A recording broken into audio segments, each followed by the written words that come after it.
Yo, what's going on, everybody? This is Syke here, and today we're gonna be playing Firefighter today. We also have Dev with us along. Man, I completely forgot my intro. I had such a good intro going. Now it's ruined by the mic.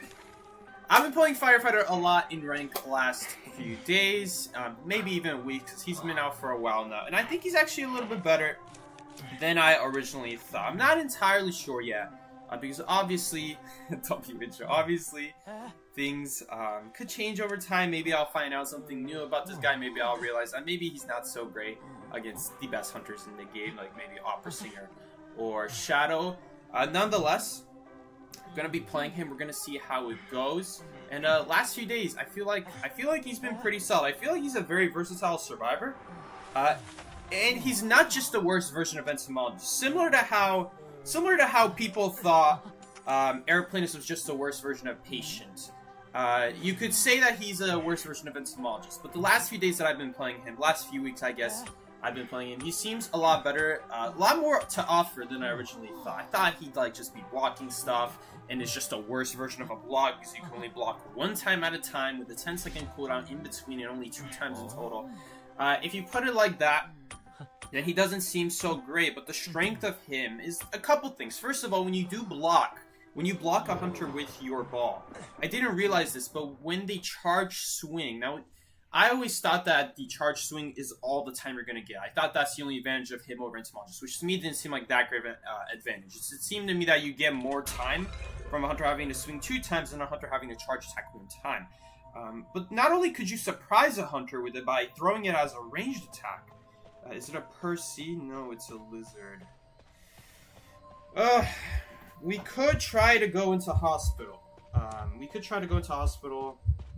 But I'll have to see. I'll have to see what happens. Are you gonna like drop a peeper here? Yep. It's just McCready again. Just McCready with his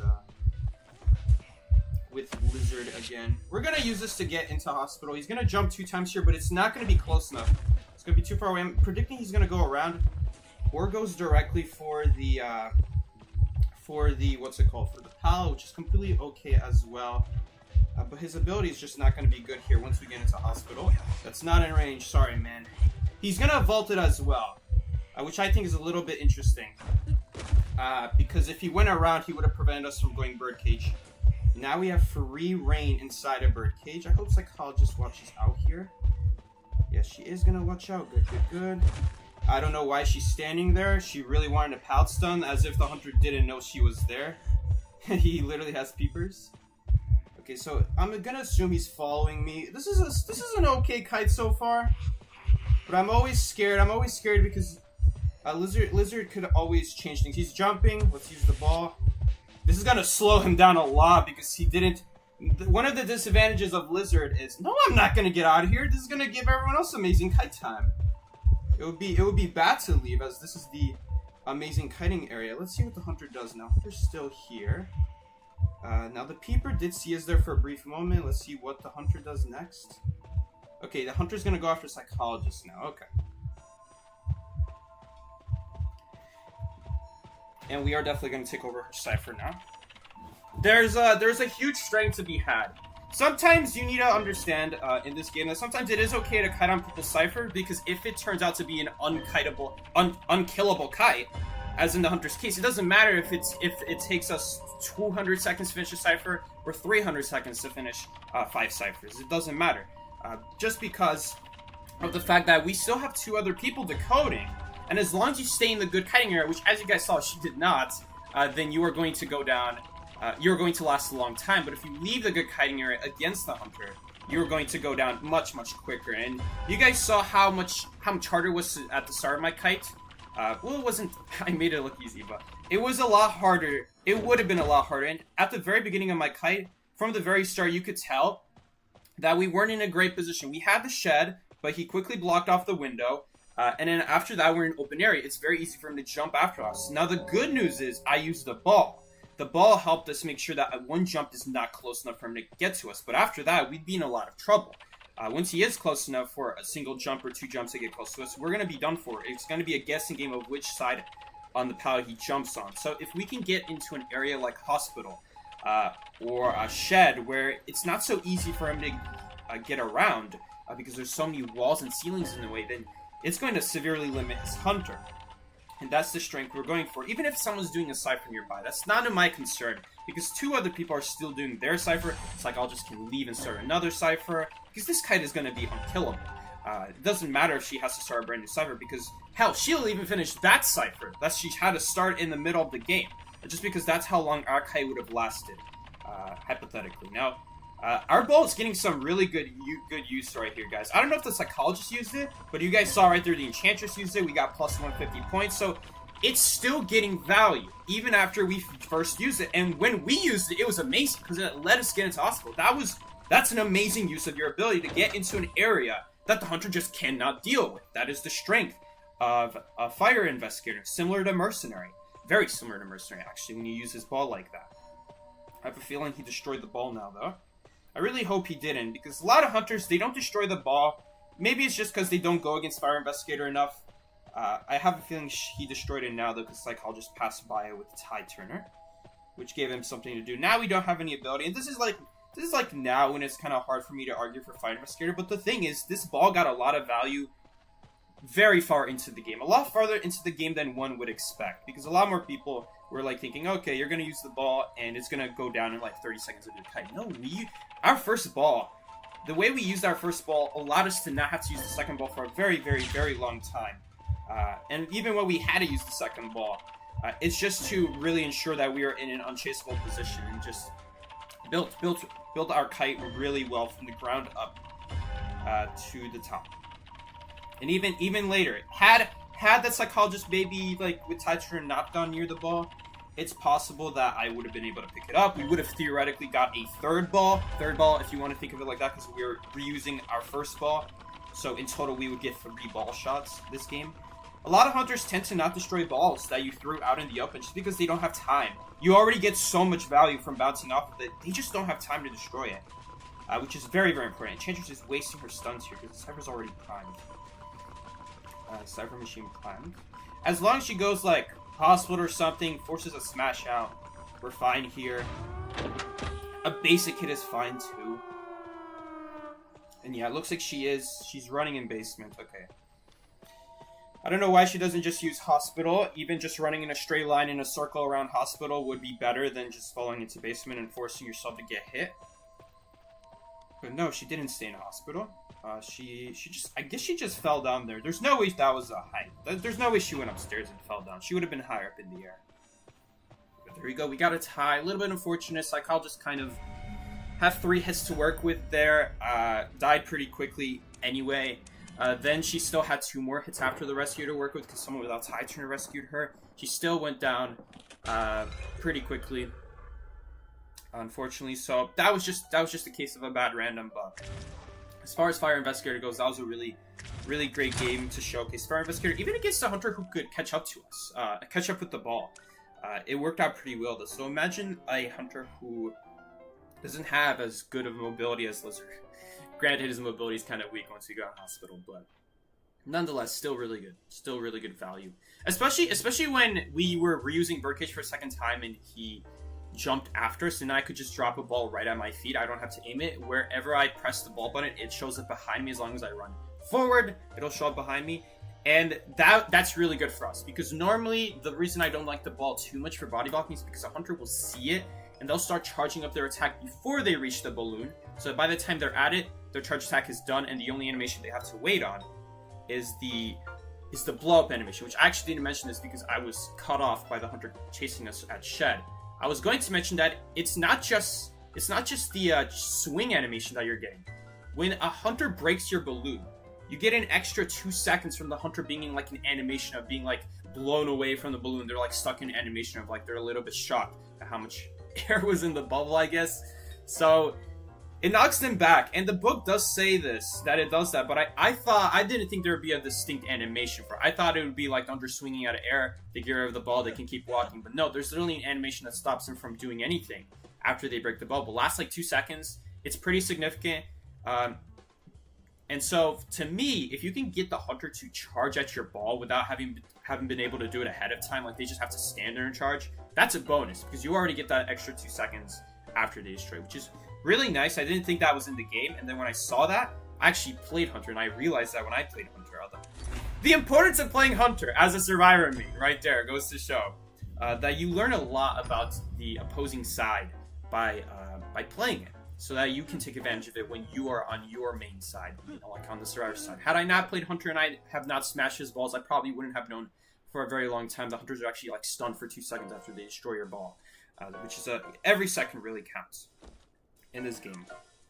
Sometimes your area might be pretty far away, like Hospital was right there, so we really need every second, every piece of distance to the maximum. We really need to use it all. So yeah, that was pretty good. Yeah. Now we wait. Did I accidentally do quick match? No. We're waiting on right.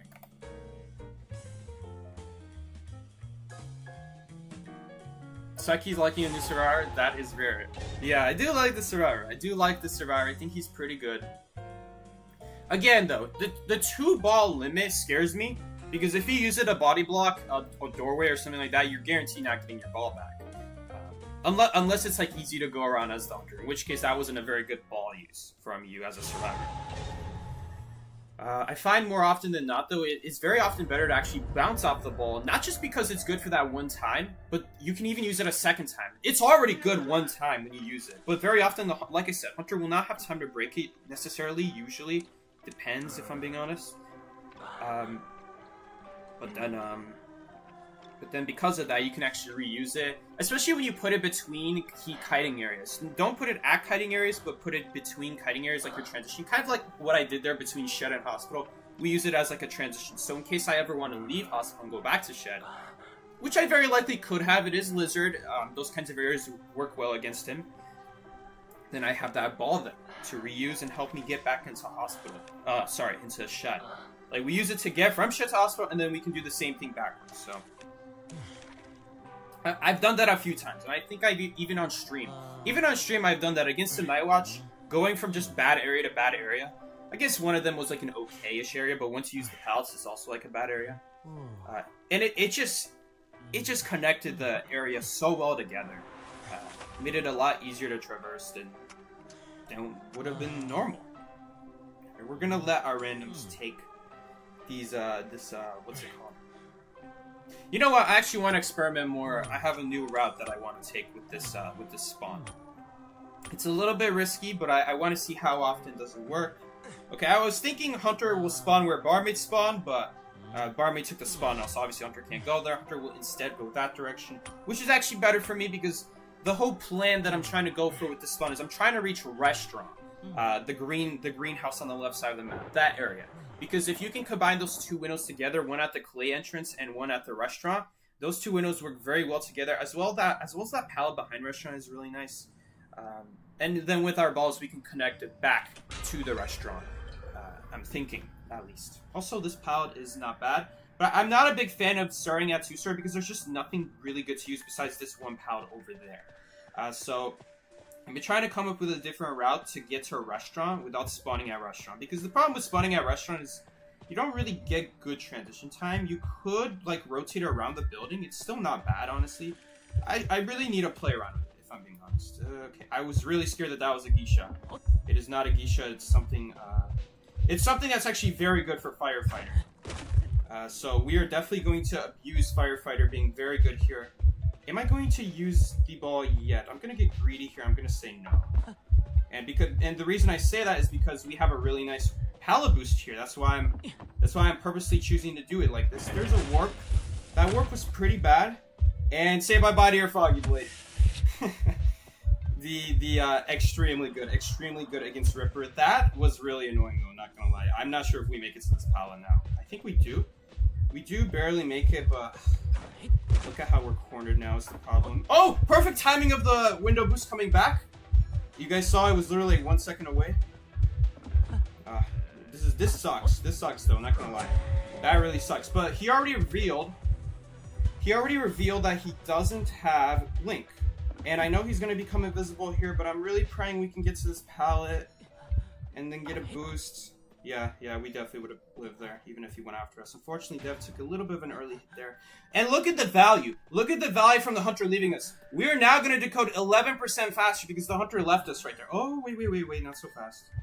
Okay, I'm gonna guess Hunter's going inside restaurant. Or just leaves entirely. Either case is fine with me, but we need to heal up the mercenary now. And a heal on me would also be really nice. We're in a really good position here.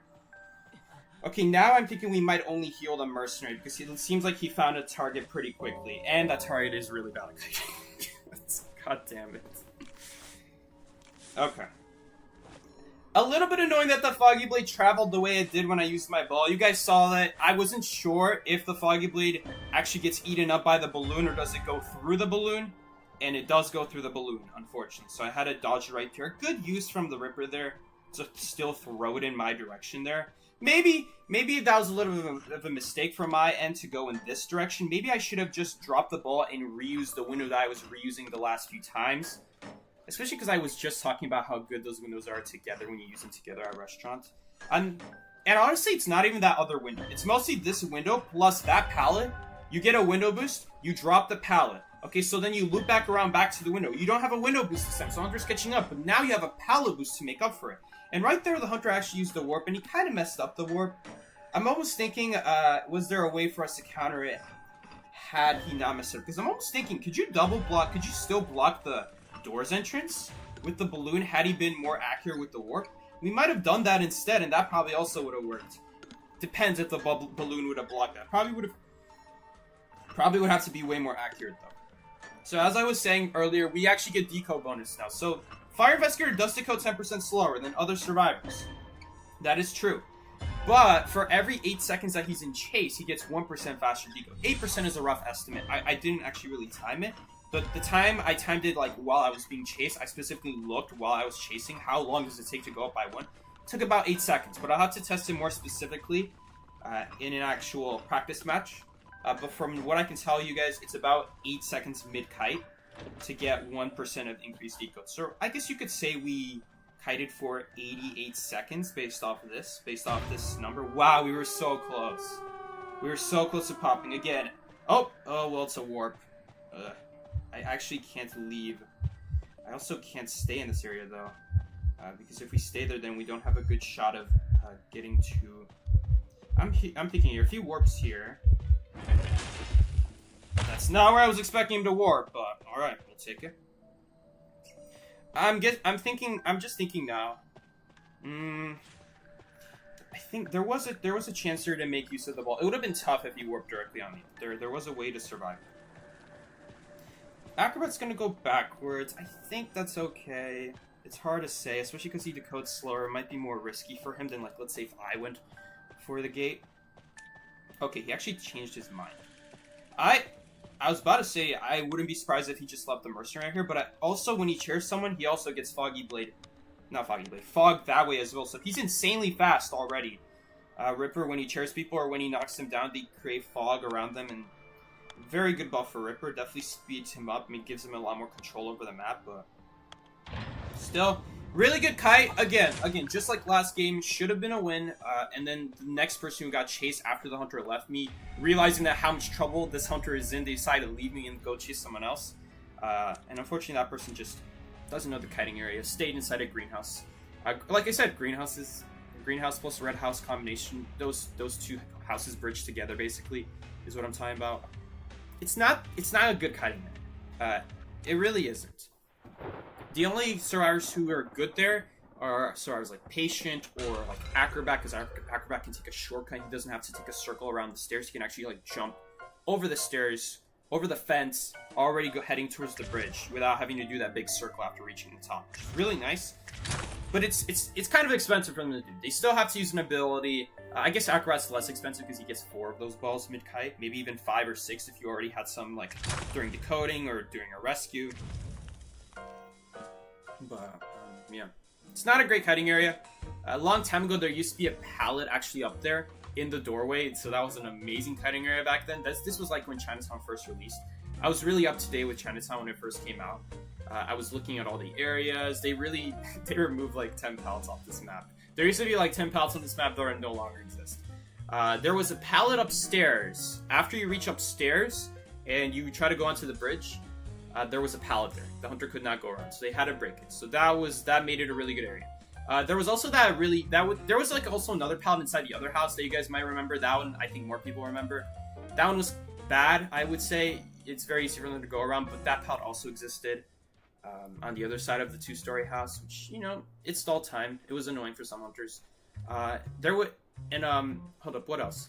They actually moved that pallet. That pallet in greenhouse that was originally there at the very top of the building, that was just unavoidable. The devs actually moved it, and they made it outside the house.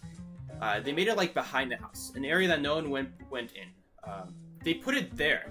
And what did they do? They put 2 walls on the side, so it's also unavoidable. Now, in some cases, it was actually better because now it was easier to reach because it was on the first floor. So it was really good. It was just as good, honestly. Maybe even better, depending on which position you were in. So that was really good. Next to a restaurant, there was a pallet next to that window. You guys saw me using a pallet near the window. I was just talking about that, but that's a different pallet that I'm talking about right now. There was a pallet directly next to because I was using the window I was using mostly that Kai was the clay shop window, the one next to that sculpture. But next to the red house window with the restaurant and tables, there was actually a pallet right next to it on the outside. So they removed that. The area behind greenhouse used to be way worse. There were like these 2 pallets, but they were like next to trash cans, and it was very easy for them to go around. So I guess they made that area better, but still the problem still remains that you're still cornered there if you ever use that powder window, which you guys will see me typically not use because it's very hard to get out of that area once you go into it. What else did they change? What else did they change about Chinatown? There were 2 pallets next to the red house, the one with the people know them by Lantern Gate and Umbrella Gate. I don't really memorize that. I just remember which house is closer. So there's like the hotel gate, and then there's the other gate, which I call the red house gate / greenhouse gate, because those are the buildings closest to it. Those 2 pallets used to not have like a hole in between them where it's easy for them to go around. That used to all be one connected wall, so that was a very good kiting area. Bushes, not the bushes that near those 2 pallets. The bushes next to the tunnel, I guess I should call it tunnel, that had 2 pallets there originally, so when you drop both of them, it was impossible for them to do anything about it. You had to break one of them. Some others would be able to hit over the wall, like Sculptor, Bonbon, and Ripper. Otherwise, though, if you had a lot of distance and you drop them ahead of time, there's nothing that you can do about it. There was actually this weird area behind the bushes area. Not bushes itself, but behind in the corner of the map.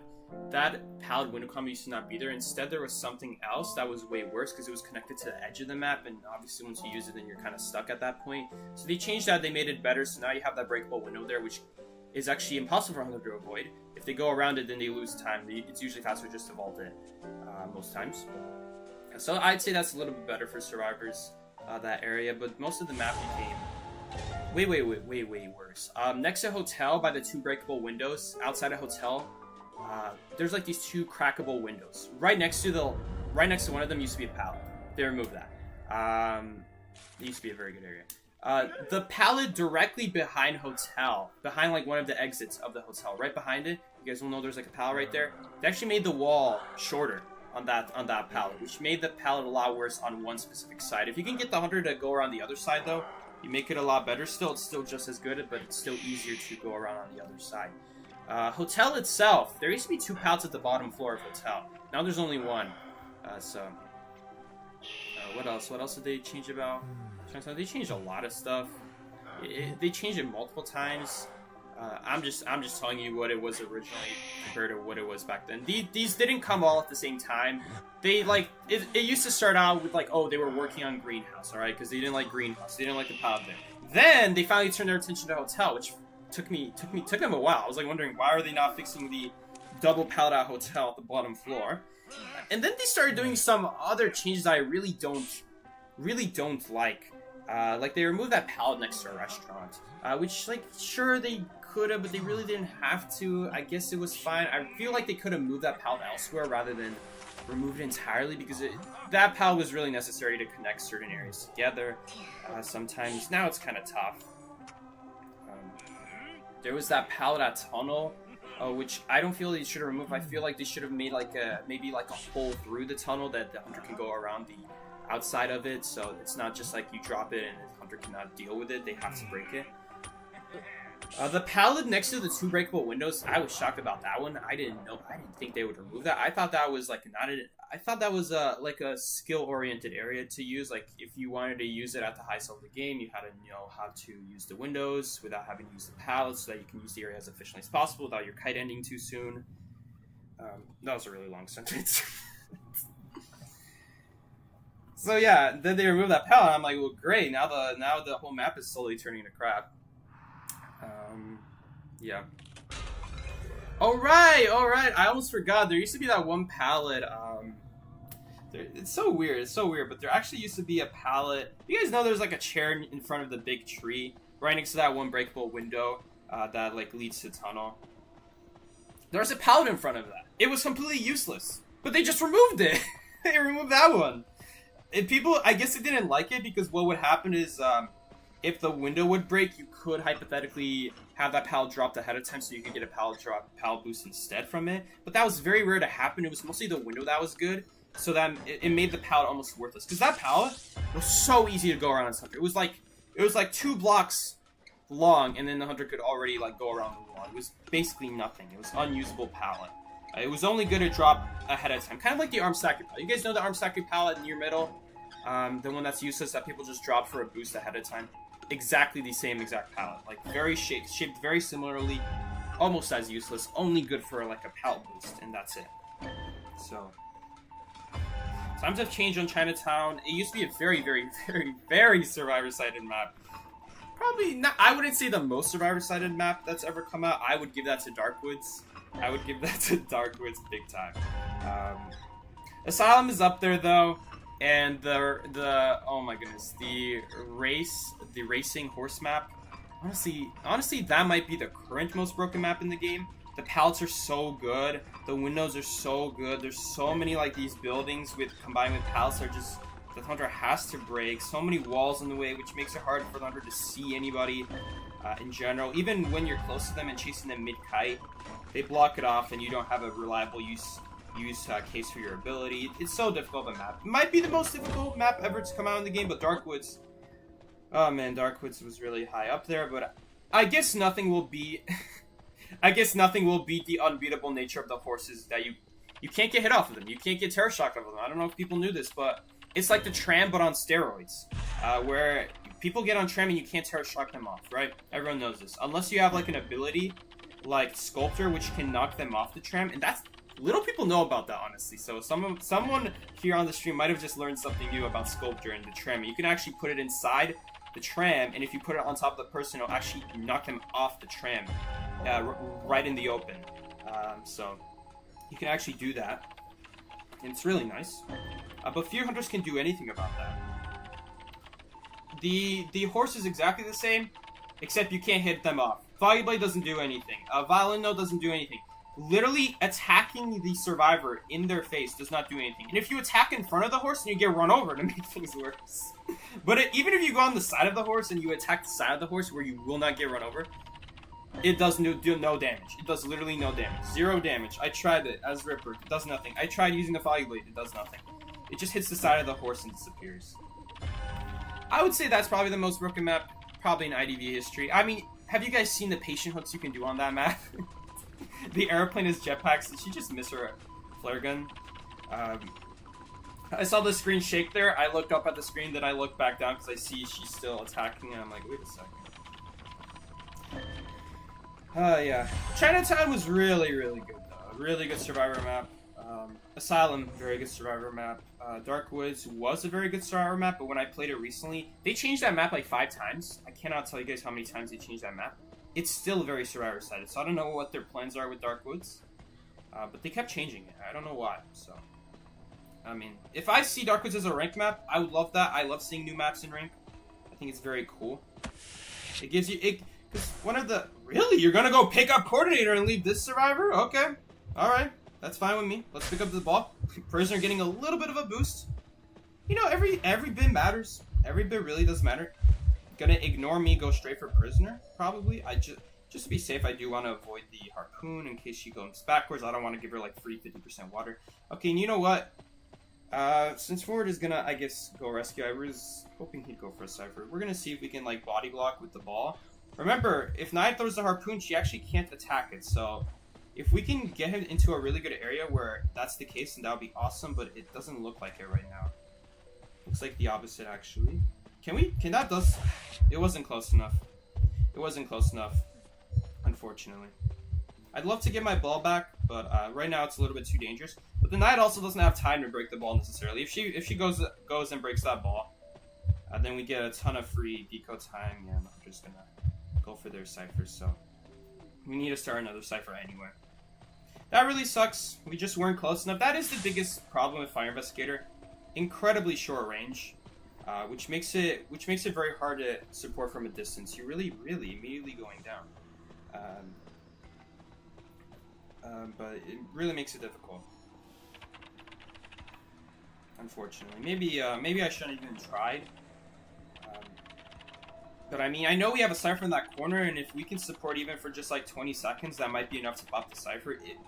Who knows? Maybe it might have even more progress than just 0%. Yeah, but now we're in big trouble. I don't know if this coordinator has self-revive. I don't remember if she died on the last rescue or not. I think she did. Okay, but I guess someone must have picked her up, or she didn't. We're just in a lot of trouble now because she knows where coordinator is, but I have to prime the cipher. At least this is forward's first chair, so hopefully we can stall long enough. Hopefully she won't go down. Hopefully I'll be able to pop the cipher. We're hoping for a lot of things. But I'm hoping we can pop the cipher and still make it a forward's chair, and it's not just going to be like a case of her being able to leave and never come back because she knows no one will be able to reach it in time. If coordinator goes for it, it's very dangerous if she goes for it because she might get seen, but thankfully Nayad is just camping, so that works out for her perfectly. Still, not a great situation to be in. We gotta prime it as close as possible. Basically, that was basically an instant pop and it still wasn't enough, so... really tough. I probably wouldn't have gone for that rescue if I was the coordinator. I probably, maybe at most, would have gave tinnitus and then left and hoped that the other person could pressure the chair later. Because really, there's not much she can do. It's not really in her control to go for that rescue. If she does, then she will die, and you guys saw that firsthand. We're not going to do the gate. So, she is checking the other gate, but I'm going to assume a teleport's going to happen sometime soon. Gonna drop the pallet ahead of time in case we ever need to use it. That pallet is way better. Warp? Okay, I don't think that's a good use of warp. I think it'd be much better to teleport there, but I guess she's worried to go back on the other gate in case that there's no one on this gate. So that way she can at least cut the time between gates at least, but maybe it was a good warp, maybe, because she really doesn't know which gate I'm on necessarily. So in case I'm not on that gate, she could warp backwards and maybe reach me at the other gate. But if I'm already at the other gate and she gets strong, it's already too late at that point. So I would say teleport is better there. To switch over to. You blinked and saw he's the only survivor. Yeah. That was I don't know. Something happened with the support. I didn't really get to see anything with the forwards end. All I knew for sure is that.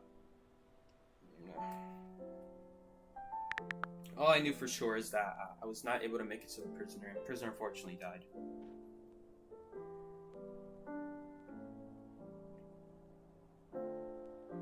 Can't believe Marfeed died. Yeah, Marfeed is dead. Marfeed is dead. Phasered. TW.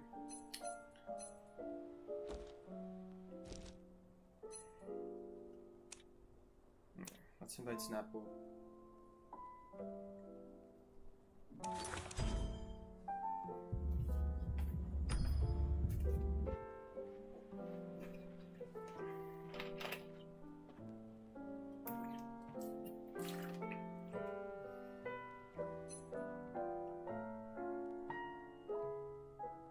He really wanted to support. He forced the support to happen. You beat the third thief? That says a lot. Congrats for being the third thief. Beat him so that I can go higher on the thief leaderboards.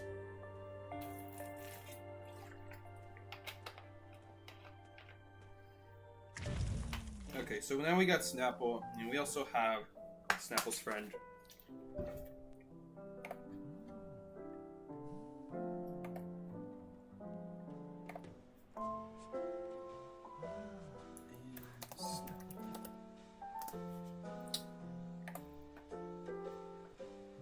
Oh no, it's only 37 minutes into rank. I feel like I've already been talking for so long. Oh no, it's one of those days. There are some rank sessions that go by fast, and there's other days that it just goes down so slow. And I think it's because the days that it goes down slow are the days that I'm doing really good, that I'm playing really well, that I feel good about myself when I play the game. I actually feel like playing the game. When I feel like playing the game, I play better. Who would have guessed? And then the time goes down really slow. Because I may feel like playing the game, but also when you play the game, you can only go down if you only play good. So the sooner rank ends. Sooner rank ends, the less chances of me messing up.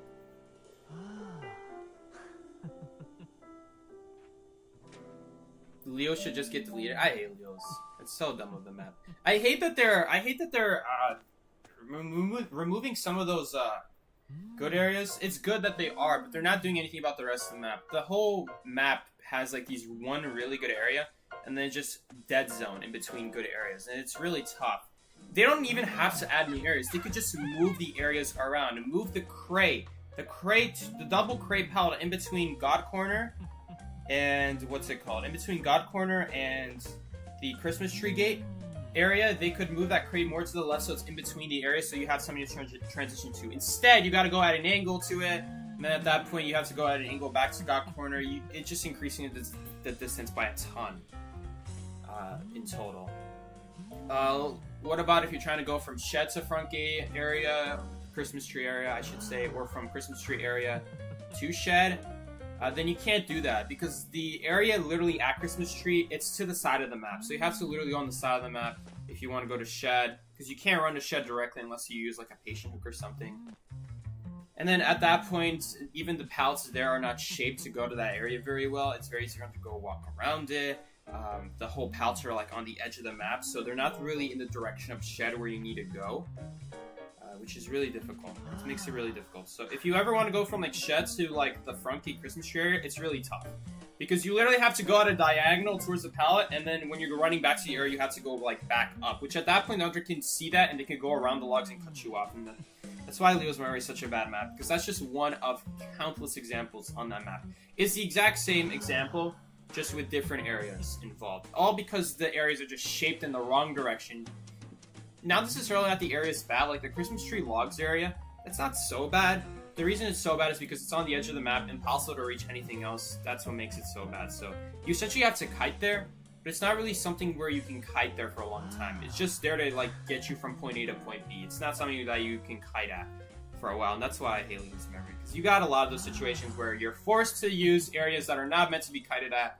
You have to turn them into kiting areas, and it leads to really messy results. It leads to like a lot of like having to carefully watch the hunter, having to avoid abilities and their basic hits all at the same time. And there are a lot of times like that in Identity 5, but the idea behind those areas on other maps is like you have to dodge the ability when you already reach the area, meaning that as long as you dodge it and you dodge it out of the way perfectly, then you're already at the good area. You dodge the worst part of the kite. But with those kinds of areas, like on Leo's Memory, you dodge it, you dodge the ability, you dodge the basic hit, you did everything perfect. Great, you can't go anywhere still. You're still stuck in the bad area, that's why I hate it so much, because it doesn't reward good gameplay. If you play everything perfectly, you're still stuck in just as bad of an area unless you have an ability to get out, or you take a hit to get out, which not good, because then you just get blinked afterwards. So sometimes it's worth it, especially if you're like already next to Leo's Memory Factory. Then at that point you can take a hit, then take a window boost, then take a pallet boost, and then maybe stall out the blink that way. But again, it's highly dependent on your situation. Was that lizard actually McCready? No, it was just some random lizard playing Peeper Lizard.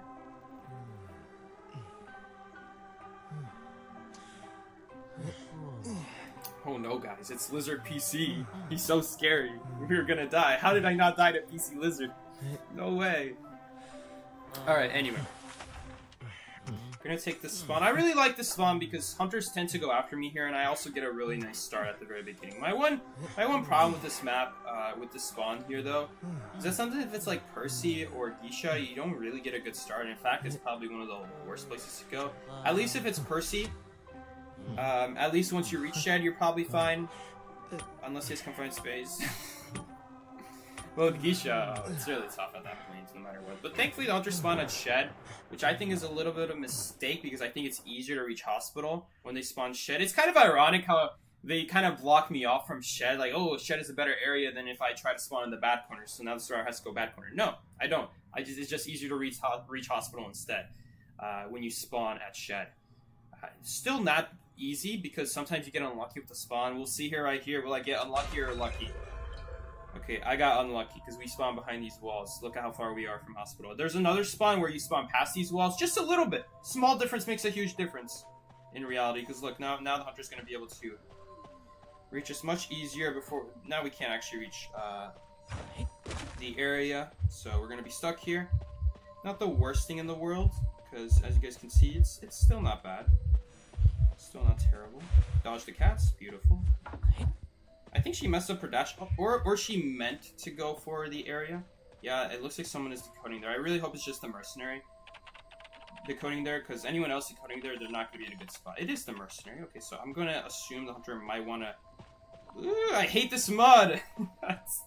That gets me every once in a while. Every 1,000 matches or so, I forget that mud's there, because I'm thinking about something else, and I forget it's there.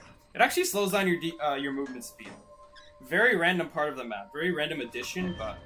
According to the game lore, this hospital's on a swamp. There's two spots. There's two spots where there's like this mud pile. This is the main one that gets me though. Both as Hunter as Survivor. As Hunter as Survivor, that doesn't make any sense. We can actually knock the Hunter into pallet. Had it not been a Hunter like Ann who can easily hit me if I try to do that though. So I'm not gonna do that. The warp there was pretty nasty, not gonna lie. Especially if you have a cat on you, even if you have a lot of distance and the ant can't jump on you to stun you and the cat's gonna run out before then, she can still warp up to you, and that's what makes warp on ant such a crazy combo. Is that because before you'd have to run blink, but blink is only good on the chase. It doesn't double as map pressure, but warp will do both. And usually warp will not double in as a blink because if they have a powder window near them, warp does nothing because then they use that powder window, you still can't get over it. Because the warp just takes you to a spot, it doesn't really get you over anything unless the survivor stays on that side. But with Ann, the cats go through walls, so if they drop a pallet in your face and you stun them through the pallet, you're fine. Kind of similar to Night Watch, actually, because with Night Watch, you can warp to them, and if they drop a powder window next to them, then you can immediately jump it over with one of your charges. And so it's essentially like there was no powder window there, which is really nice. So it also works well with Night Watch for that reason. If you can double up the warp as a blink, then that's really good. Basically like just a longer range blink essentially, if you want to think of it like that. But also one that can work like a teleport. Okay, that was really bad. I don't know if we're gonna win this game anymore. I have a whole 1% faster decoding. Let's go. So Fire Investigator decodes 10% slower by default. But you can actually decode faster, up to 5% faster than a normal survivor. So you have 10% slower decode, but you can get up to 15% faster decode from this. Which all that's gonna do is gonna cancel the 10%, then the 5% will be the added bonus. I don't know if we can make this actually. We'll get the hit out. We'll use the ball like an elbow pad. She doesn't have warp. She does have a cat though that she can like jump. Okay, the warp was really bad. Warp was hilariously bad, actually. And Mercenary's gonna get hit there. The cat is gonna run out. If she chooses to go after me, we can bounce off this ball. If not, we're just going to pick it back up. Yeah, we're still in a lot of trouble. We got a little bit of faster decode from that, so now we decode 5% faster. It's kind of hard to see the number because the number kind of stacks over the flame picture, so it's kind of hard, but you can just barely tell the difference. I actually didn't notice that cat there. Almost would have prevented our decode. Yeah, we're in a lot of trouble though. I mean, Mercenary, once the Mercenary took a hit like that, they kind of have to go for the rescue, but if they go for the rescue, then they also go down. And then the person goes down as well, so it's just... It was a double chair there no matter what, if he doesn't go for it or if he does go for it. Because the hunter knows no one is coming for that rescue, so the hit on the mercenary was essentially free, and she can just pick up the mercenary whether or not he rescues. Tough game, though, tough game. Garner is not going to have time to pop that cipher. Or maybe she will, because time might last. No, it's not going to be enough. She's going to be off. I'm actually not going to pop. Ooh, but mercenary has another cipher. Never mind, I am popping the cipher, because mercenary has another one anyway. Oh, no. I thought he was going to stick on that cipher. Never mind. Okay, let's see what happens here. She might go after me, though. No, it's not enough. We have to go for that cipher, because he's going in for the rescue too early. The good news is the cats can't stop the decode. We have to pop. She'll live, barely. Oh no, why is she setting up a bubble? Why doesn't she just use her borrowed time boost? What's the point of that? Even if you got the bubble up, you wasted more distance than if you just ran with borrowed time. Oh boy. So that's obviously a warp when the hunter holds their hand out like that. How much can I do though about this? Is there much I can even do? I want her to use the cross, because she did use the cross. Okay, what is the hunter gonna do here? Why is the hunter playing like this? Does she not see me? She went through the warp, right? Yeah, she did. I'm actually gonna use the ball here, like this. We're probably not gonna need it. We're just gonna use it to get to the gate faster. Hopefully we don't need it. I'd feel pretty dumb if we do need it. And she somehow loses those two people in the open. Okay, she doesn't. She also doesn't have detention. I thought that I didn't see any red lights there on her eyes, but I didn't want to, like, bank on it. I didn't want to start taking hits for no reason either. If that's, like, added information we could use later, maybe, but... Let's see if Gardner knows how to bounce off this bubble. Yeah, she does. I see too many people deflate the bubble thinking that that's the button to bounce off. Okay. So at least we tied there. That was a very scary match there. Just because we weren't necessarily going to win that at that point. Or tie that, I should say.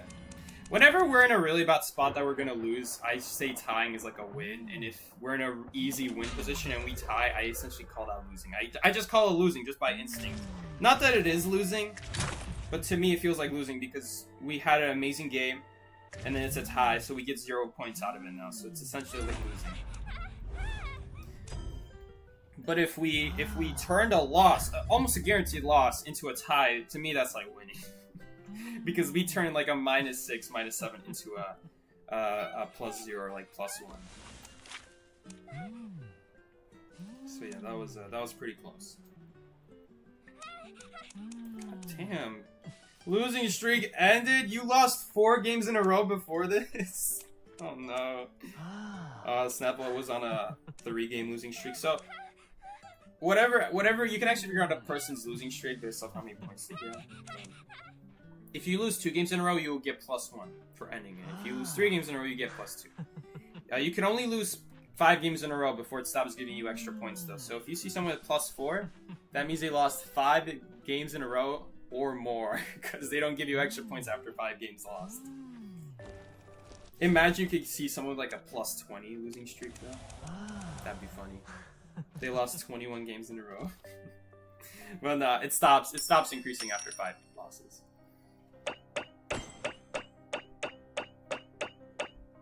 Okay. Let's see. Now we wait. Fire investigator again, really good there. What can I say? His balloons were just elbow pads in that situation, which is so good.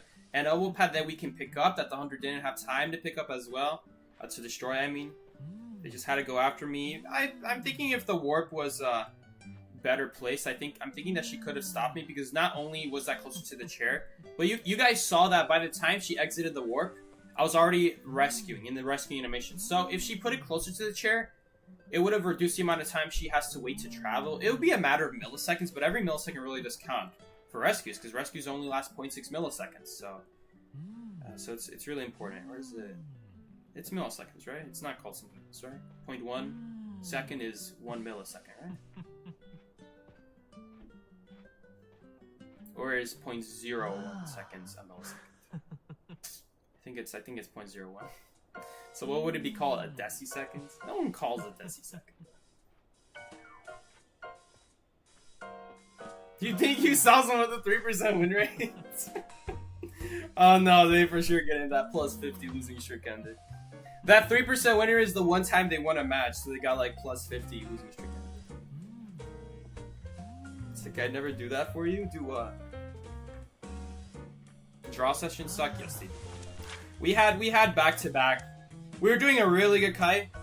And then someone right after does a really bad kite. Like, we're talking 10-second kite. Which for psychologists, it wasn't 10 seconds. It was 15 instead, because she can take 3. Okay, but you get my point. It's still really bad. In fact, she died so fast that she still had health remaining when she got knocked down. So that when she got rescued, she had essentially 2 extra hits.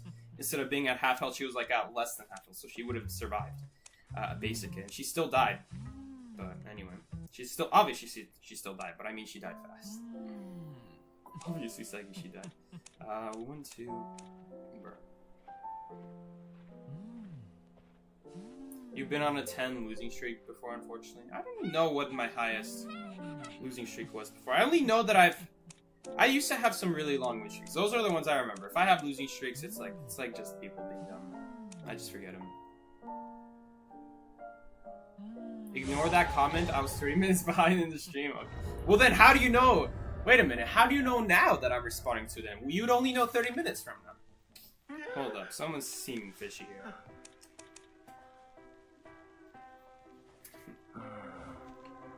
$100 losing streak would be funny. Plus 100 points. I think you'd actually be able to rank up from Griffin 5 to Unicorn 5 from that. No. Each star takes 30. No, not even close. No, what am I talking about? You go from Griffin 5 to Griffin 4. And not even. You'd still be behind.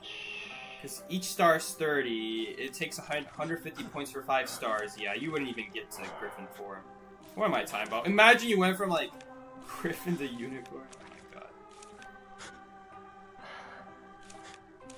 That's like me realizing the distance between Earth and Pluto. How many years that would take. That's the equivalent right there.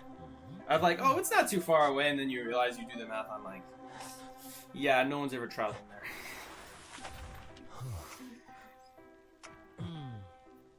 there. Don't take that spot, Psyche. I'm so used to playing a rescuer, and no one...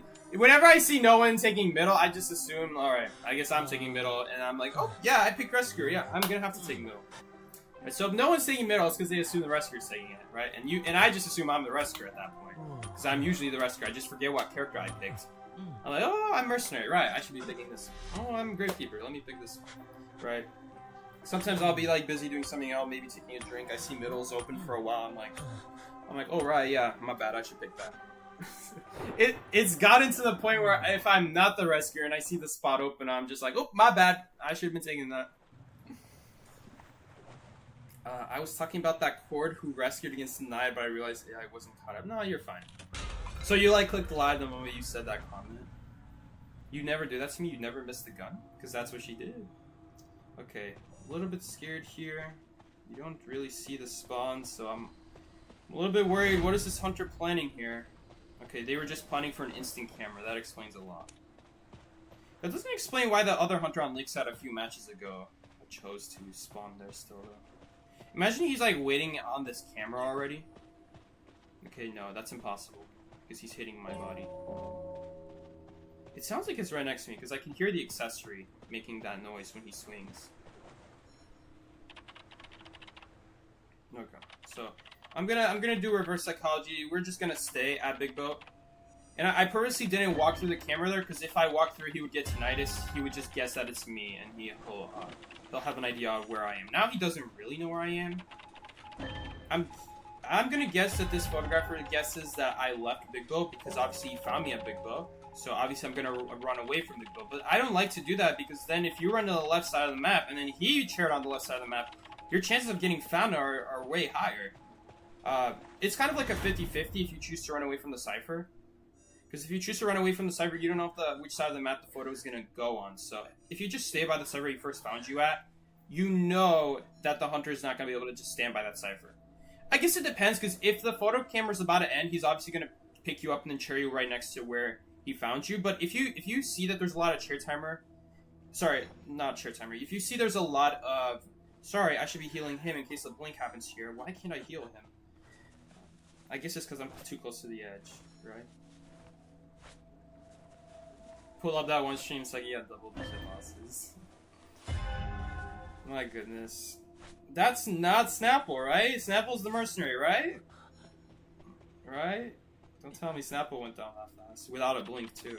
Did he even use a blink? I don't even think he used a blink. He just got 2 free hits in.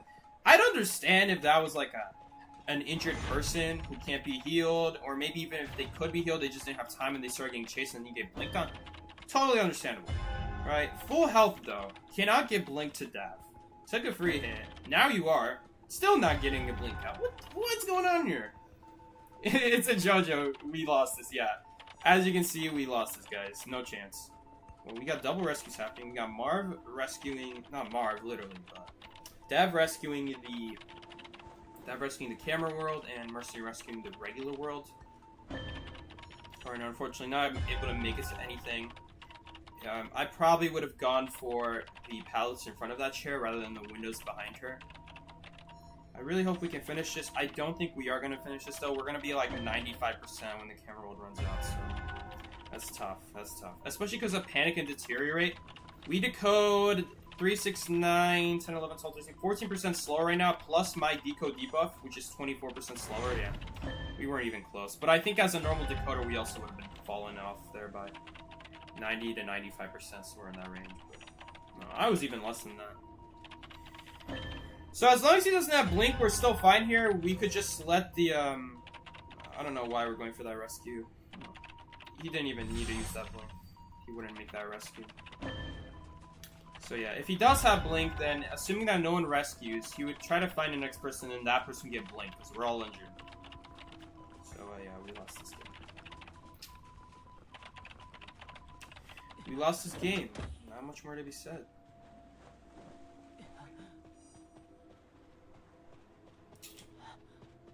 There's not a whole lot we can do about it either. I guess I could get healed. It's like the one thing, he's holding his card, so he's just about to go backwards any second now. I don't think he will, because he obviously knows where Mercenary is, so why would he go backwards? Okay, so he timed it so that the footsteps end near the Mercenary, so I mean, in that case, I don't know why he wouldn't just cancel and then re-hold the ability so it goes backwards. I guess he wanted to trick him, like he was waiting for him to get closer. Okay. Fair enough. It's gonna go backwards again. The card trick doesn't do anything though, because it's not on the Mercenary's path. He's gonna see the Mercenary here. Mercenary's gonna go for it. I don't think he makes that.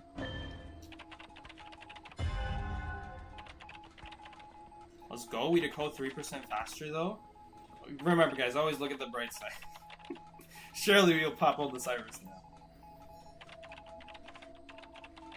We don't even decode 3% faster. No, we don't even decode 3% faster. We're just canceling out the decode debuff, so we still decode 7% slower. It's just 10% of it minus 3 is now 7% slower. So when Fire Investigator decodes faster, you're not actually getting plus 15% faster decoding. You're only getting plus 5. Because 10% of it is getting cancelled out by the decoding debuff. I can't wait to get blinked on. It's just a waste of time. He's gonna have his blink up any second now. So there's no way of even kiting him. The only way to kite him would be keep using Paladin Window Boost, then use the Ball Boost.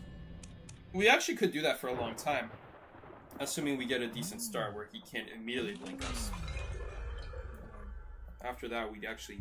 I think we'd actually have a lot of time that we could stall. We're not gonna be able to do anything there. We already have 3 people dead.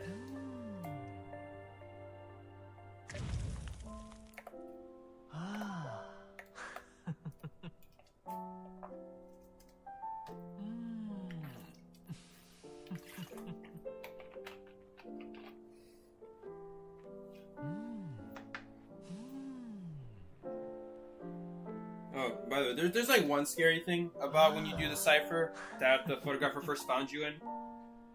If you choose to do that cipher that the photographer first finds you, and you do have to keep in mind teleport, so just beware be aware that when the photographer chairs someone, expect him to go into the real world. If you keep doing that cipher, he'll be able to see that cipher shaking, and obviously who's doing that cipher, you know? He'll take a guess, and even if it's not you, at least he'll have an immediate chase target, right? But if it is you, then you're immediately dead. Because you're going to be dead in camera roll when you teleport. He'll only chair you when the camera roll is about to end, right? Right before it ends, he's going to check which ciphers are shaking. And if he sees yours is just mysteriously stopped shaking, then he's going to guess it's probably the person who went down in the camera roll and teleports on you. Then you're dead. That's not too good.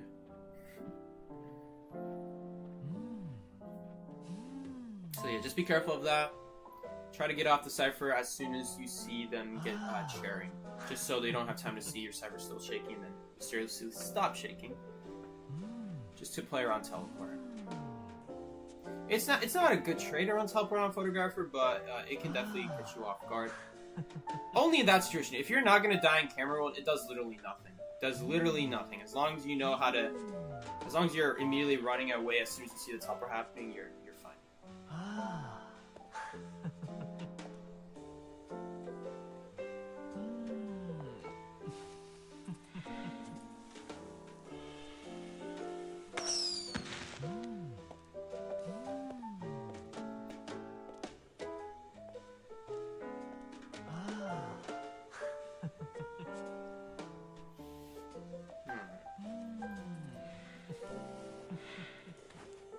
Oh shoot, you got the S-skin prophecy. Someone's copying my skin here. That's my skin, fella. Alright. Just a wait time in between.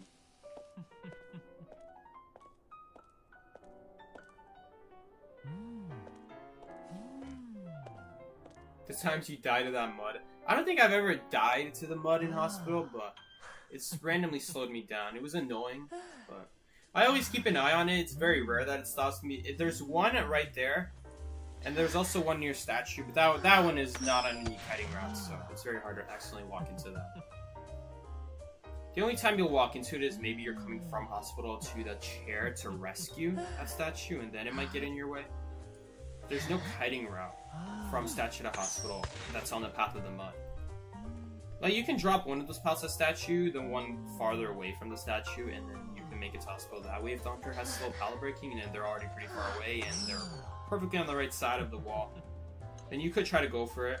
It's kind of a long distance to make, so you'll probably have to use an ability. Usually it's worth it, but the point is the mud is not in the way. I'm like talking about all the random stuff before I even mention the mud. They should make the mud more noticeable. It looks like the water puddles. I think it's fine. I really don't care about those mud puddles. Yeah, but the hospital's in a swamp. Hospital's in a swamp, and if when the game starts and you read the text in the bottom left, you'll actually get a little bit of lore on the map. I used to read those all the time back when I first started playing the game, and every time a new map comes out, I still read it. What it says in the bottom left corner.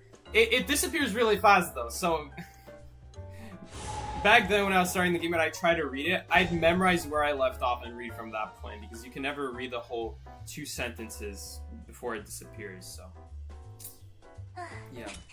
It'll tell you a little bit of lore on the map. If you read the hospital lore, when it says in the bottom left, it'll say a little bit about the map. It says it's a hospital in a derelict swamp. I don't know what derelict means, or whatever the word is. It's something that starts with a D. Ayo? But yeah, something that starts with a D. And I don't know. I never understood that word, but it's in the swamp. That's how much I understood. I think Moonlit talks about a freak accident happening, and then it was abandoned. Lakeside, there's definitely abandoning. It was once a village, fishing village. I think that's what it says about it. We have hospital. You guys will be able to read it right now. Decrepit? No. Derelict, something like that. Something with an R and no C though. What should be decrepit now? Okay, let's try to read it. It disappears really fast though. It disappears really fast. Get ready. Okay. Snappel! Stealing my spawn! Oh, I hate spawning ruins.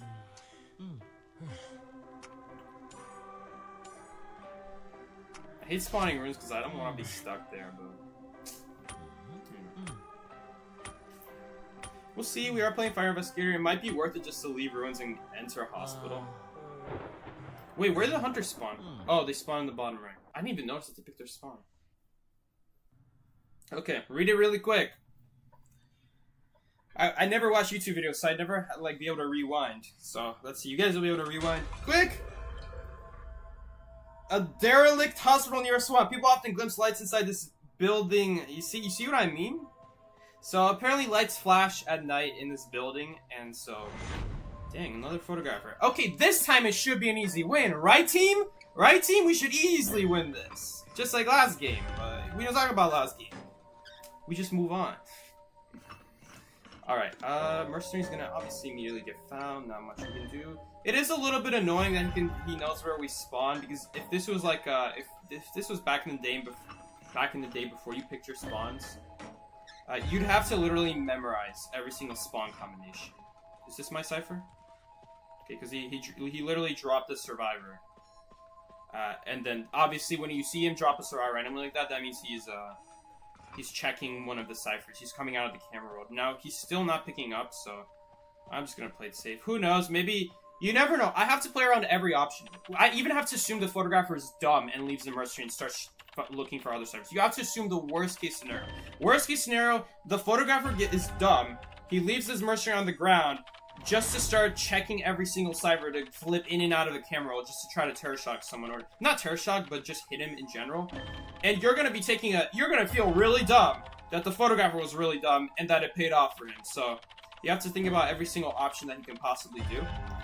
And I know Gardener pinged that the hunter was near him, but that doesn't mean the hunter can't leave and the Gardener doesn't ping that. I'm literally...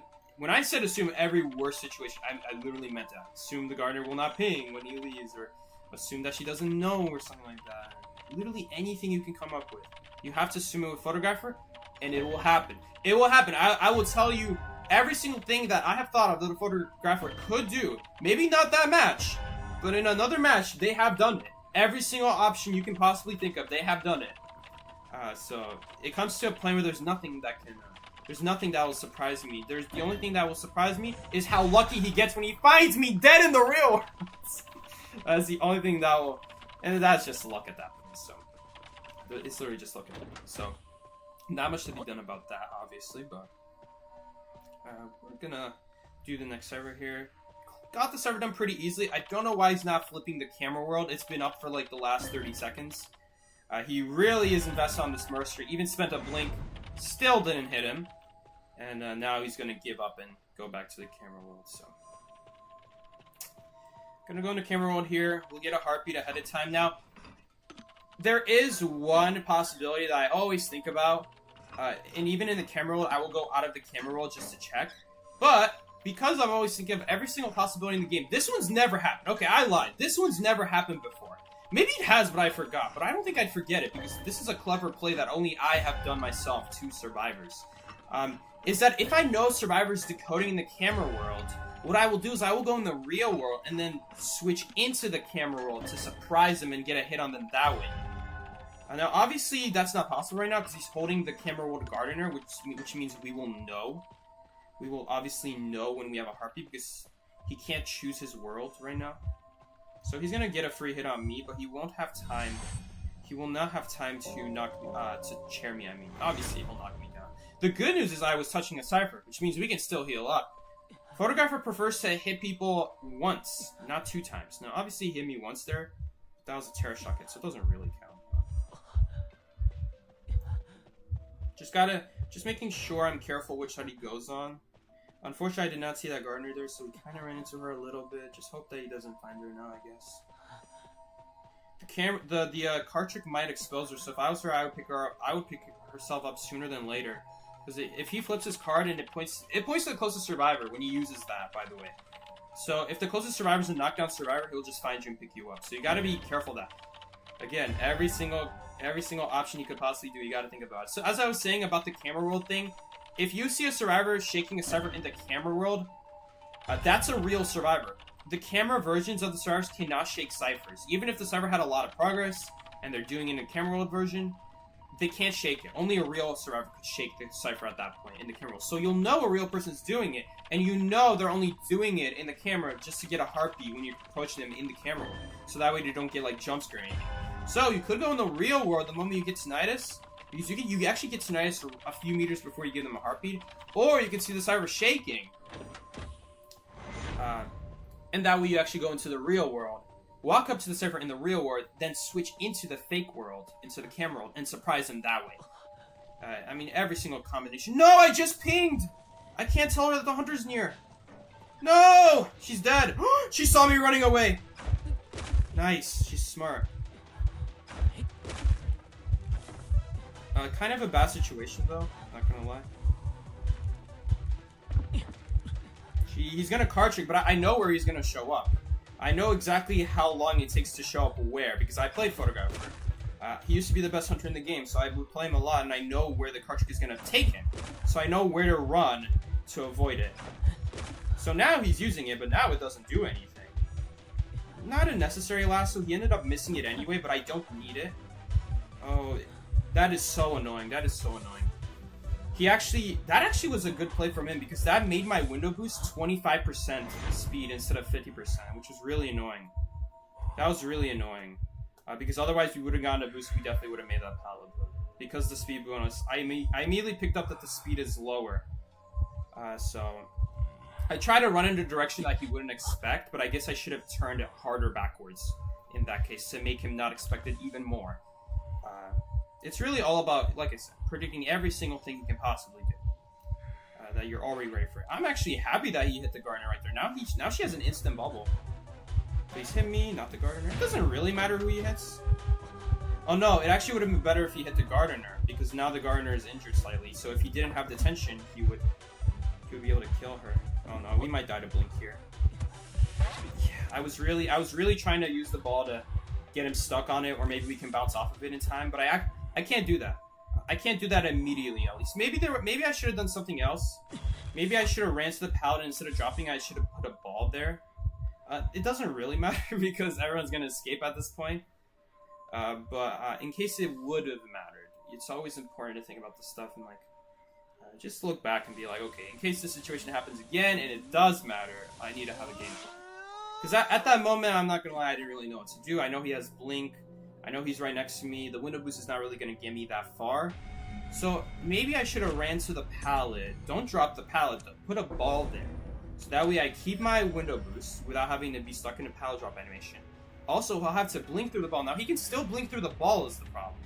And there's a wall directly in my way after the pallet, so that means I'll have to go on the left or on the right. At that point, you can see that's stopping me from putting distance between us. He'll blink me and he'll hit me that way.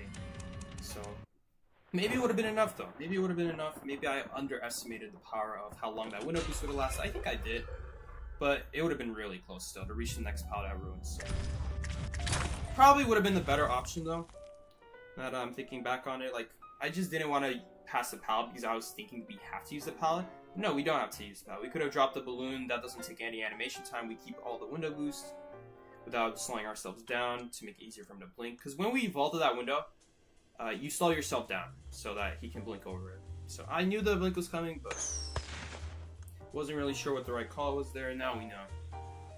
Now we know that I didn't have to drop the pallet if I passed the pallet. I could also block it off still. Because the whole idea there is to just stall the blink. We know we're going to die to blink, we just got to stall. It happens to be that at least we died in an area far from the gates, so he could not reach either gate. So blink or no blink, we would have been fine in that situation.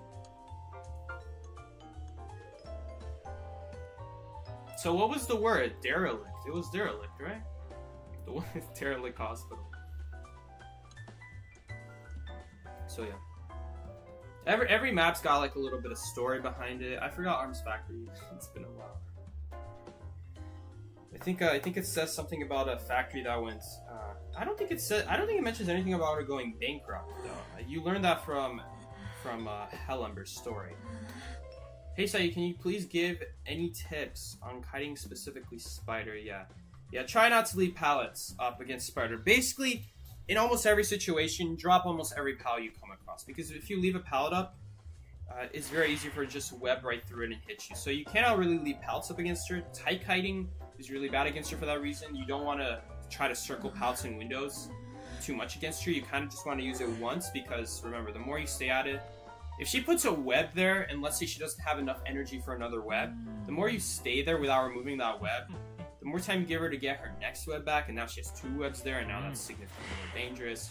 Try to not stay in the area too much, the same area too much, because she'll be able to stack webs like that over time, or maybe immediately if she already has enough energy. Try to also drop every pal you come across. Try not to leave them up. The only time you should leave them up is when you plan on standing by. And the only time you should be standing at the pallet is because you know the spider can easily go around and web around the other side and still hit you if you drop the pallet. So in that case, you're going for a pallet stun, because that's your only way out at that point. Sometimes though, you can drop the pallet and you know she's going to go around, but sometimes you'll drop the pallet just because you know there's another pallet that will protect you that you can reach in time before she can hit you though. So that's why usually you will drop every pallet you come across. Remember to abuse windows against Spider. Spider has the slowest vaulting speed in the game. It used to be a lot faster, but they nerfed Spider over and over and over again. They kept picking on her window speed specifically, and now she is literally the slowest hunter at vaulting. Let's see how fast. Let's see how slow it is. It's like 4 point something. It's an extremely long time. Duration of vaulting over is 2.81. My bad. Sorry, 2.81. It feels a very long time compared to other hunters. Like Ripper, who's only 1.98, we're talking like a whole second here, so try to abuse windows against Spider. Not only is it so long for her, but there's another added benefit. Webs only last 3 seconds. It takes her 3 seconds to vault. That means that as Spider, what Spiders try to do is they try to get triple stack webs, because that's how they mainly get hits. They don't get hits with 1 web or 2 webs. Sometimes they will with 2, but mainly it's with 3 webs, because 3 webs will give you the maximum speed to most easily hit a survivor. So, if you choose to use a window and she has to break it, any momentum that she had with like triple webs, she has to give it up. Because the window takes a long time to vault, and by the time she finishes vaulting it, all her stacks disappear and she can't keep it up. So she has to start all over, start fresh with more webs. That's how you really ruin a Spider's life. So that's the... Windows is probably by far the best tip. Your second best tip is drop every pal you come across, just because if you leave it up, she'll be able to web through it. Sometimes, like I said, if the hunter can easily go around it, like they're already going on the side of it, sometimes it might not be worth already to drop it anymore because they're already on the side of it, so just leave it up at that point because it doesn't do anything. Basically, if she's approaching a pallet, she's in front of it, or she will be in front of it, and she's following you, drop it. Pretty much simple as that. And the last resort is if she's right next to you and you drop a pallet, you know she's gonna go around and hit you because she'll just web around. Then your only option at that point is to stand at the pallet and hope you nail the pallet stun. That's the only thing. Because the moment you drop the pallet is the moment you're stuck.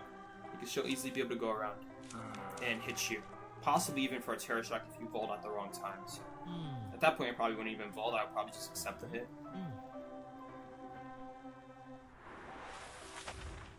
Wow, thanks so much. Don't thank me yet. You still got a lot to learn. Because you might know what to do against Spider, but doing it and knowing it are such a different thing in this game. You will know it, and you will fail it, and it just takes practice, and there's nothing wrong with failing. There's nothing wrong with not knowing it. If you nail it the first try, I mean, honestly, something like Windows or just dropping every pallet, that you can do immediately. That's something you can learn immediately. But something like learning when to leave the pallet up because you know she can go around it, that will take experience. But some immediate tips, choose windows. Like, let's say I'm against Spider right now. This graveyard window right here, Spider hates it because any webs you try to use, she tries to use and she tries to catch up to you with, it's over for her.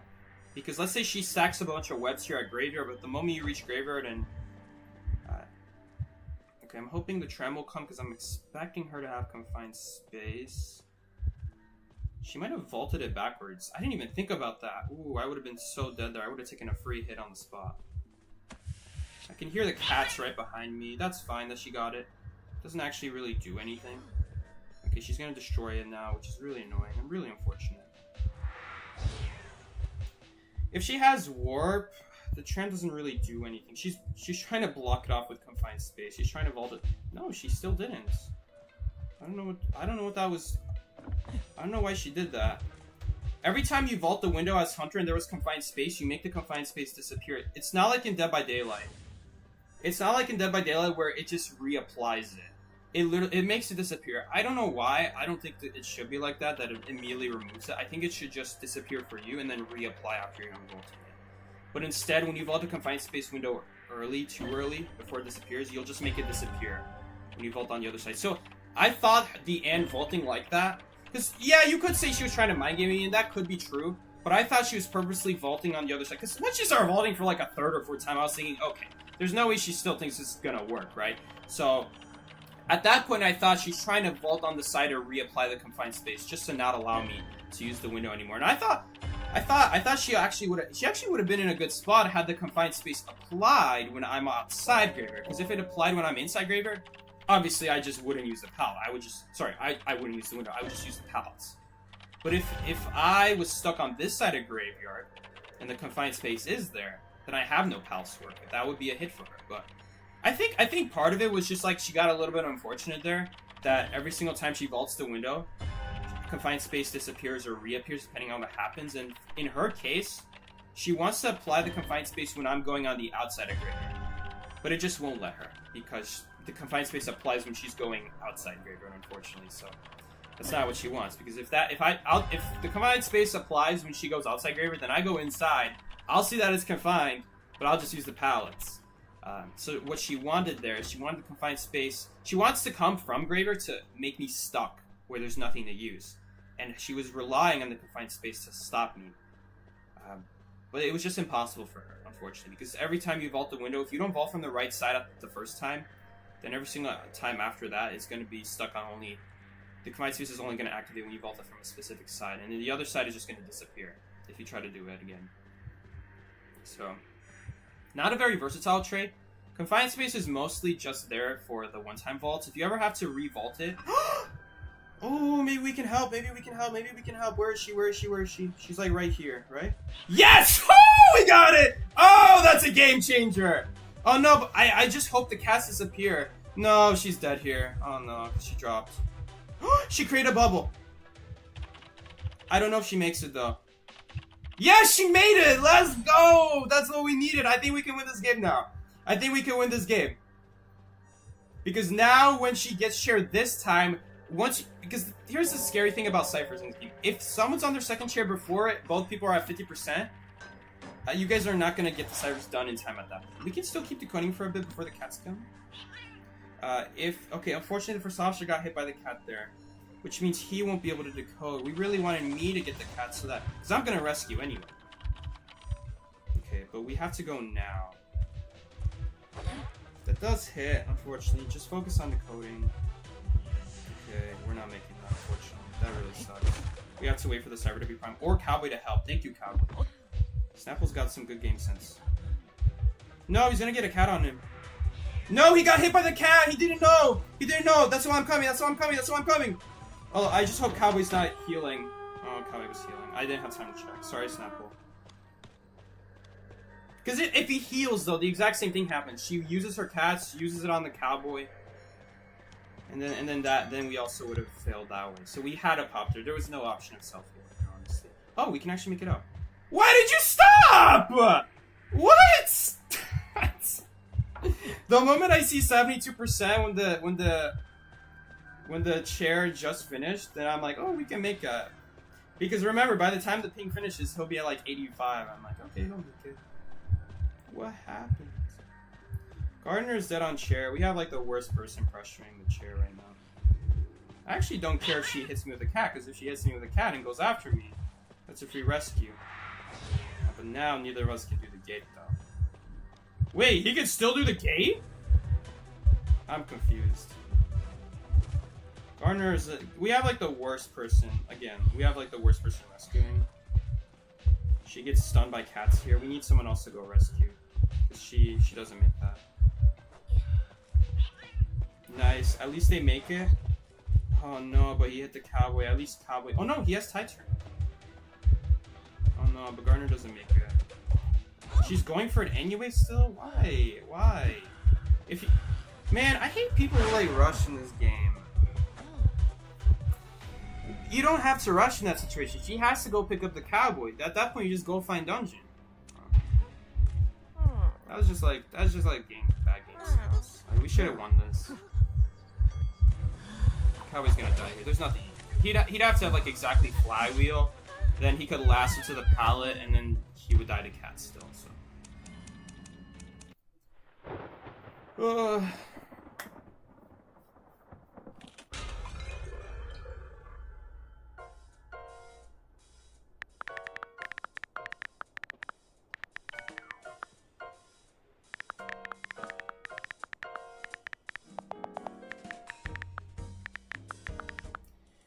I don't know if dungeon. It depends if he's dead on chair, which I don't think he was actually.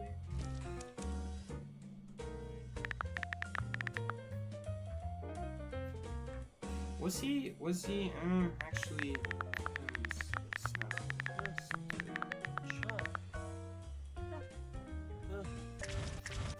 I don't know for sure, so I'm just gonna put that in there. But if he was, then yeah, that was definitely the wrong play to rush that gate. Some people just don't know, though. Some people don't know if they're gonna make it or not, so they just go for it just to see. And it really hurts for people who already know. People who don't know. People who know. Oh my gosh. It's like that one meme. That's true, but I'm afraid of survivors to play against real people. Yeah, that's also true. You learn a lot as the hunter. You learn the strengths of a character and what makes it so good. So obviously you might need a little bit of help, especially if you just start this game. You're probably not going to know what defines a character to be good or bad, or how you get hits in general in this game. So if you're starting out hunter, it'd probably be good to have someone to tell you, hey, don't use one web at a time, because you're probably not going to hit survivors like that. It's like something I learned, obviously, when I played this game, when I started the game. It's something you learn that, like, ooh, if I use one web, I barely don't make it now. Or like, ooh, I use 2 webs, but now I can make it. Or 3 webs will make it. It's something you learn, but it would help a lot as well if someone just told you straight up, like, hey, just to save you all the trial and error, this is what you want to do as Spider, or this is what you want to do against Spider. But I'm not gonna lie, it does help a lot. Even if you already know what to do against the hunter, it still helps to play as the hunter, because here's the thing, when you play survivor, you're not always gonna go against Spider. But when you play hunter, you can always choose to go Spider, and you can always improve at becoming a better Spider.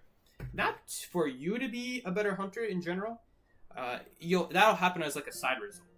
It's like imagine being healthy, right? You be healthy, right? And so you exercise a lot. And if you do that, then in effect you'll gain muscles. But if your goal is to just stay healthy, then the muscle is a side benefit. Kind of like with playing hunter and playing the character.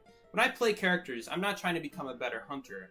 Although it does help so that when future hunters come out, I can just speed up the process of learning the hunter rather than learning how to play hunter. If that makes any sense. Because there's learning how to play a hunter, specifically, like and then there's also learning how to play hunter in general. Like, is it you being bad with the hunter, or is it you just breaking every pallet? Because you shouldn't be breaking every pallet. Or is it you vaulting every window? Or is it you leaving the chair? Right? At that point, no hunter is going to fix that. It's just you needing to know how to play hunter better. Or maybe you know how to camp. Right? Maybe you know you should camp. But camping all the time is also bad. It's not bad. It's better than leaving the chair. Right? So there's improvement. But sometimes you can actually leave the chair because 3 cybers are shaking, so you know it's safe to leave the chair. It would be a mistake at that point to stay at the chair. So it's like exceptions on top of exceptions on top of exceptions. And so as you get better at hunter, you can skip straight to the part of becoming a better hunter. And when you learn to become a better hunter, you'll learn when is the ability good, when is the ability bad, how do I use the ability, how are hunters going to use it against me, essentially. Every single time you play as hunter and you successfully hit someone, you got to think about, okay, did they make a mistake or did I just play really well? And if you played really well and there was nothing the survivor could do about it, then now you have to think about the survivor side. You have to think about, okay, where should the survivor have gone to not be in this impossible to use area against Spider? Because let's say you're playing Spider and someone goes to like a really bad pallet, like a 1 pallet out in the open, and with walls around it, and it's just 1 pallet by itself, right? You're gonna kill the person because you're gonna web around it and you're gonna easily hit them, right? So at that point, it's not necessarily that you played hunter good, but you could have. It's more so that the survivor played badly, and they just chose the wrong area. So then at that point, you're like, okay, that's good to know. So as a survivor player, you know now where not to go. And it also teaches you, okay, I need to be careful which areas I pick. The area this survivor picked, this type of area, it's not going to be so good against Spider. Um, so something to always think about. It always goes both ways. It teaches you about the hunter when the hunter benefits, and also teaches you when the survivor made a mistake, or like was there something they could have done better, or something like that. Other characters like Blood Queen, you'll play them and you'll notice that you're always doing well against Enchantress and you're always doing bad against Mercenary. Why is that the case? Because you have an ability that's uncounterable for the Enchantress but counterable for the Mercenary.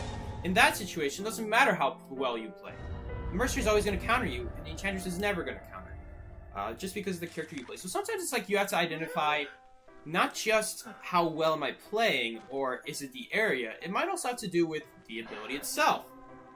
Was it a combination of the area and ability? Was it just the ability handling all the work? Or is it me knowing the area very well to the point where I don't even have to use the ability?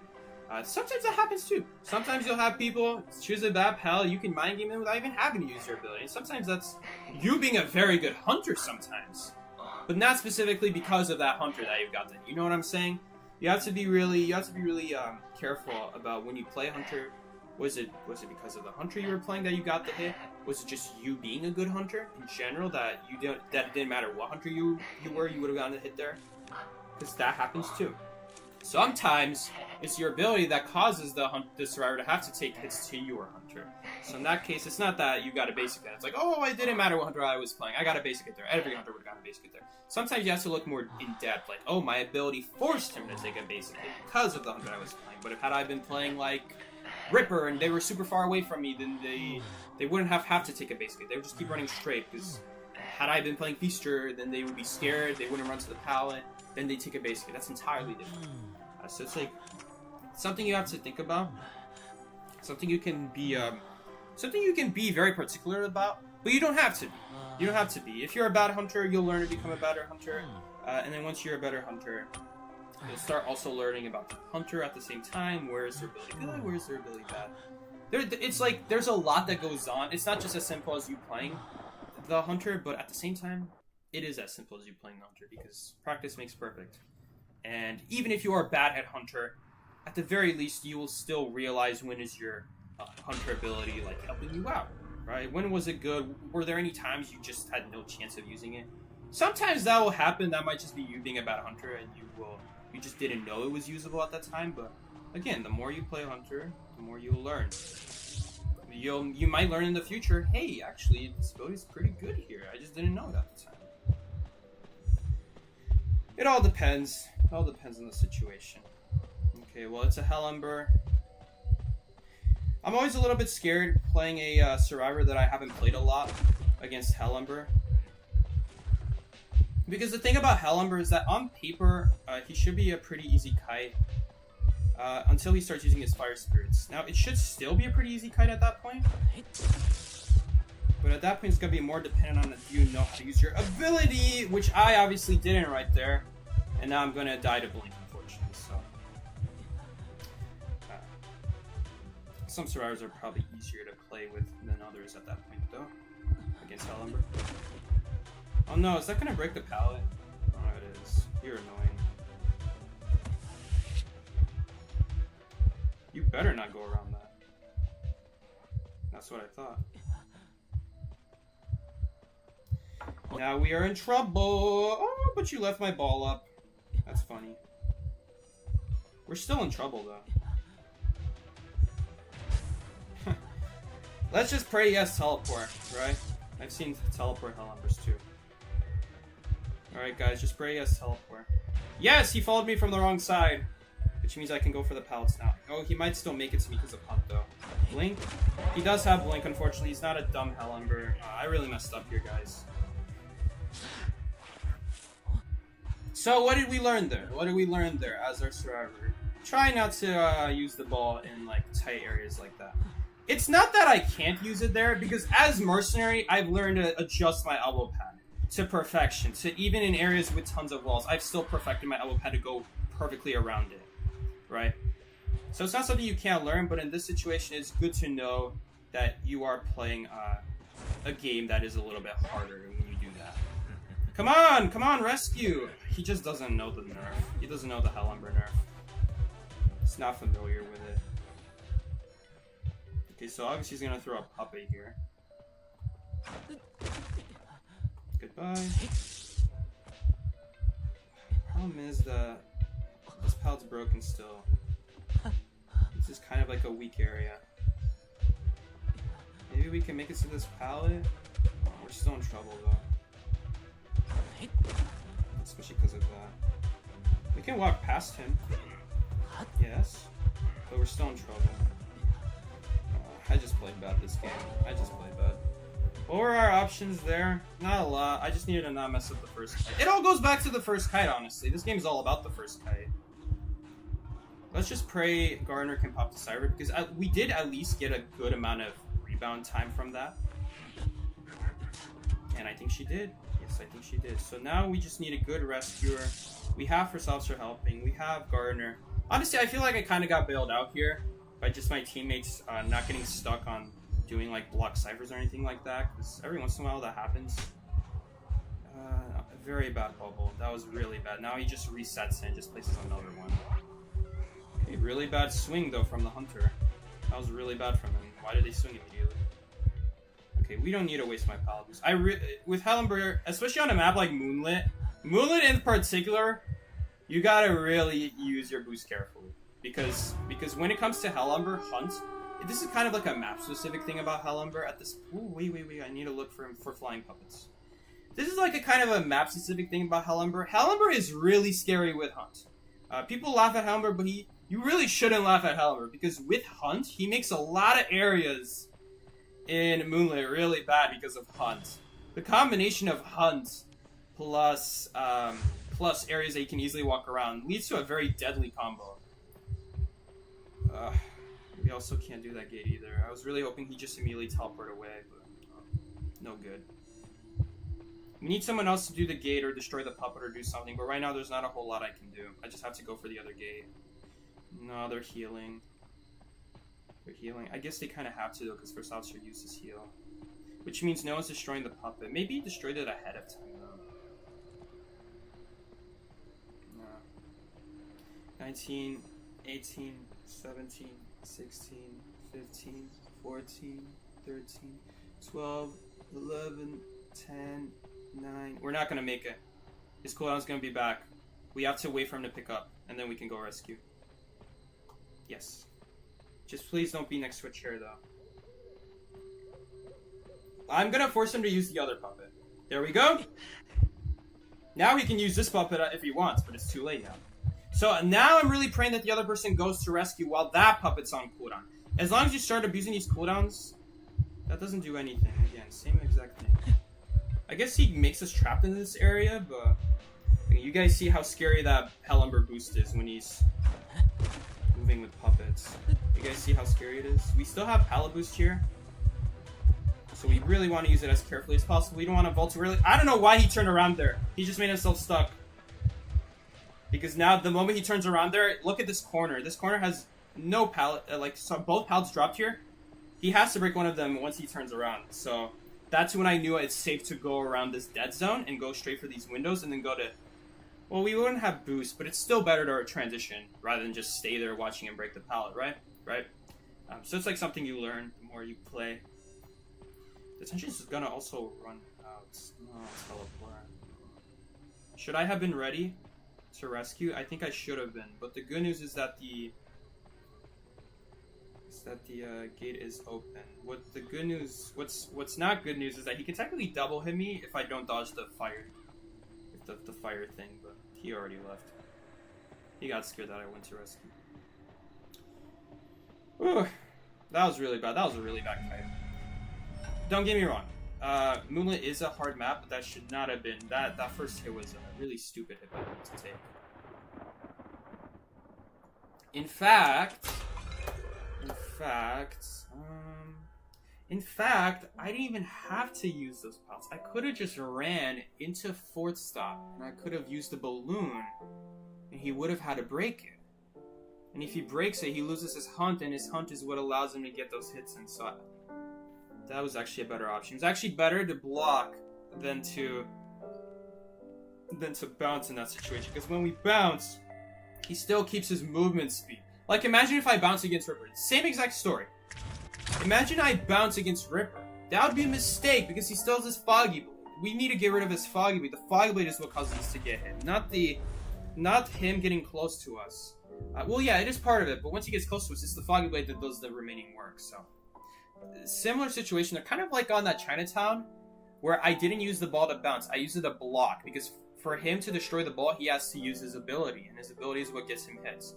Hellenberg is unique because it's not really the flame that gets him the hit. Because you guys see how bad the flame is, you can just literally walk right past the flame and it swings at air. It's the hunt. The hunt is what's really scary about Hellenberg, because he's so fast, so insanely fast, he becomes very close to Dream Witch main body speed, honestly. It's not that much different. So, you have to be really careful about it. You have to be really careful what areas you use, when you use your boost. If it was like Arms Factory, Hospital, even Red Church, those would have been way better because there's a lot of pallets or windows that Hellenberg has to deal with. And either the Fire Spirit has to break him, or he has to break him. And if he lets the Fire Spirit break him, then he's usually like wasting time waiting for it to like activate and break it. Or if he breaks it, then obviously he loses his hunt, and that's the worst case scenario. The nice thing about Fire Investigator is that we could have forced him to remove his hunt by using the ball properly, which I did not do. So that was a mistake by me. And I should have done that. So yeah.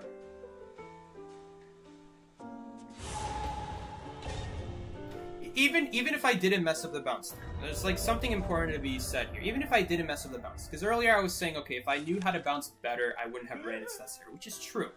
But that doesn't mean that was still the best option.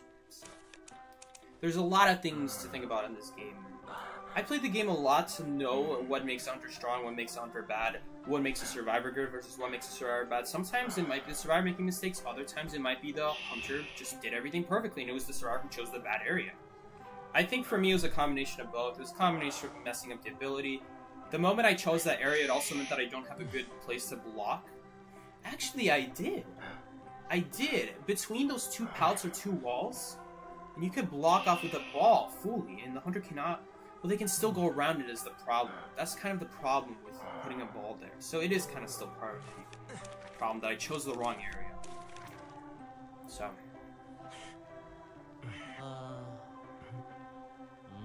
It's how you yeah Bunny, that's a big part of it. And it's tough. It's tough because sometimes, especially when you first start this game, sometimes you don't know. Sometimes you don't know, was it something that you did? Was it just something the hunter did? Was it just the area you chose? Was it a bad ability from your end? Or was it that your survivor was just bad against the hunter and you just in general have it very rough? Like, let's see your enchanters against blood. You could sit here all day trying to come up with better areas, better uses of your stuns, and you'll still be stuck in the same spot because you'll have very few options. You'll be like, oh, for areas I can go upstairs, or for my stuns I could use my stun right as her Blood Queen mirror comes off of cooldown. But those are very limiting. Those are very limiting solutions because those will fix the problem for like 5 seconds, and then you still have the exact same problem.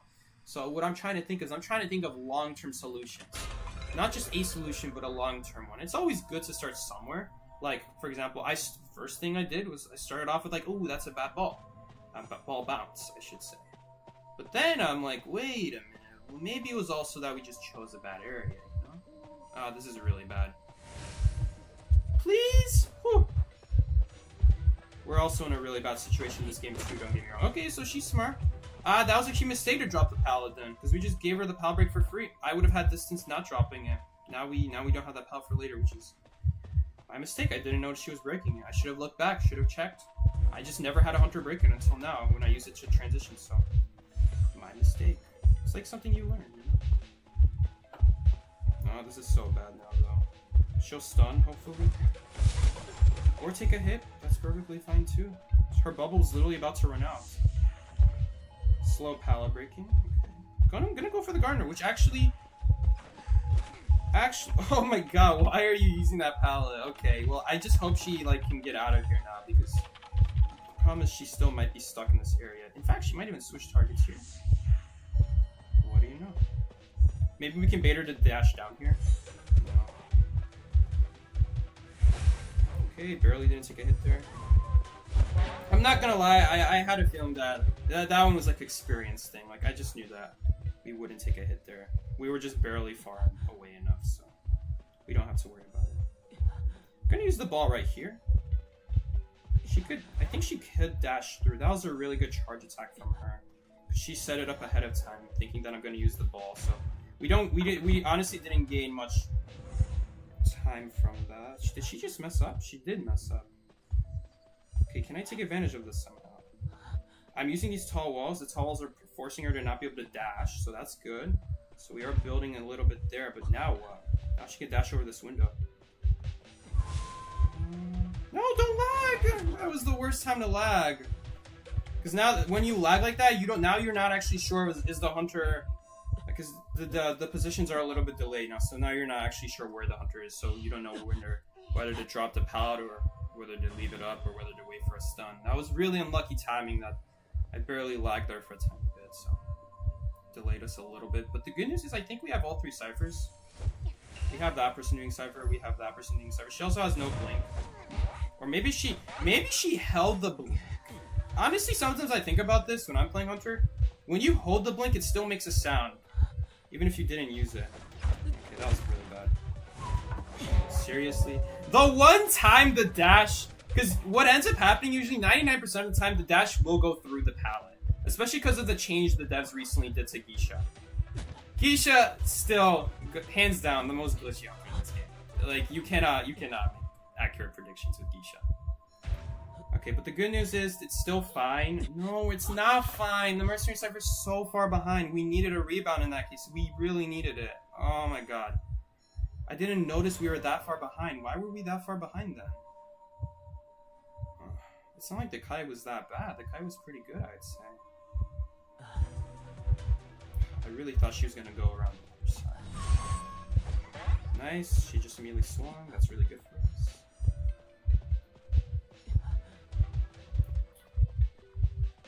Is she going to do the same thing? We're screwed. No, we're still messed up. I have to rebound now, but we're still in... Oh my goodness! She really thought the cypher was that close! See, I thought the cypher was closer to being done too! So she and me, we're thinking the same way. She picked up that cowboy... Oh, okay, that's nice. So much for that. Who did that? The gardener did that. Noted.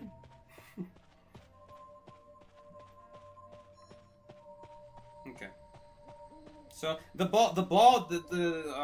whatever, hold up, let's this game before we talk about this game. Oh, that was so bad. At least she used the teleport on the chair, but the problem is I think Gardner might be close. Okay, good news is that was also before half, so she kind of has to make a guess here. Does she want to camp or does she want to leave? I really hope that Mercer will be fine. Oh, he's actually way closer than I thought. I thought he was like at the back of hospital. Turns out he was literally at birdcage. Yeah, he's fine. Gardner's fine. Ooh, that was a close game. At the end there. Also, Cowboy did amazing. Taking that body block hit. But anyway. The ball to help me reach hospital, again, really good, amazing. I would have done that as mercenary as well. As soon as she's dashing on me, I would just elbow pad away. Because I know it's safe to use a dash because she used her dash. Which means if you trade a dash for a dash, if you save your dash until she dashes, it means that she's dashing to where you were, not where you're going to be, which is really nice. That's how you're supposed to play mercenary. And so, because I was playing mercenary for so long, I knew that we want to play fire investigator the exact same way there. That she's gonna want to catch up to me.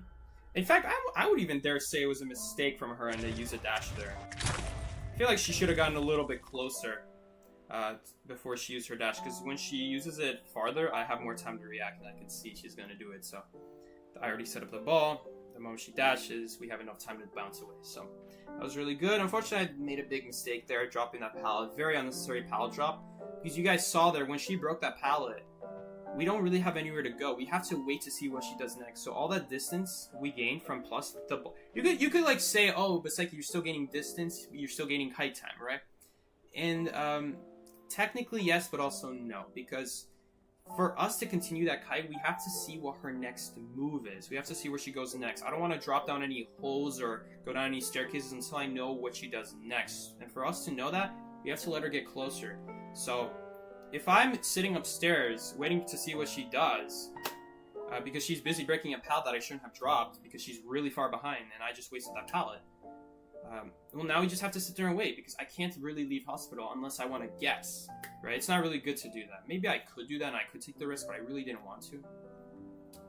Because she's not super far away, but she's also not, like, she's not super far away enough to, like, warrant leaving completely. She's also not close enough to make it worth, like, just make our next choice immediately. We have to see what she does next, so. That's why it was a waste to use that pallet.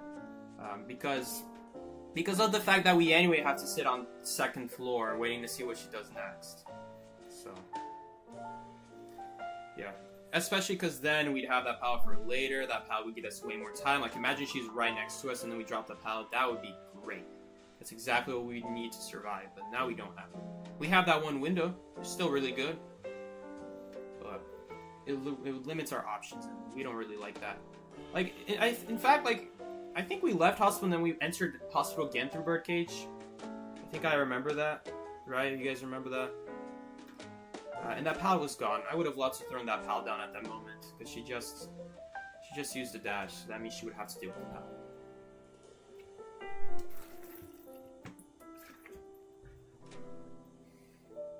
You're gonna get a match when rank is over. I've gotten matches after like 3 minutes after rank ended. So don't worry about it. Even if rank ends, we'll probably still get a match.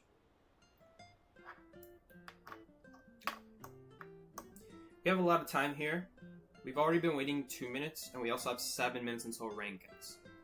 So if you don't add any extra time after rank ends, then we still have 10 minutes. We'll definitely get a match in 10 minutes.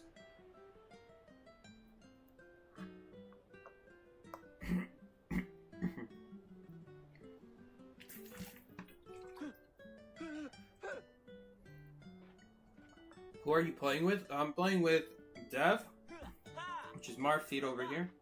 We got Snappel. I've known Snappel for a lot of years. He's a really good player. And then we got Snappel's friend here that he invited over. Okay. Not my proudest game. Not my proudest win even. Of any five, but nonetheless, we still did it. Thanks to a little bit of help from Snappel and some really good rescues. Whoops! I didn't mean to save that. I'll have to remember to delete that later now. Probably gonna forget.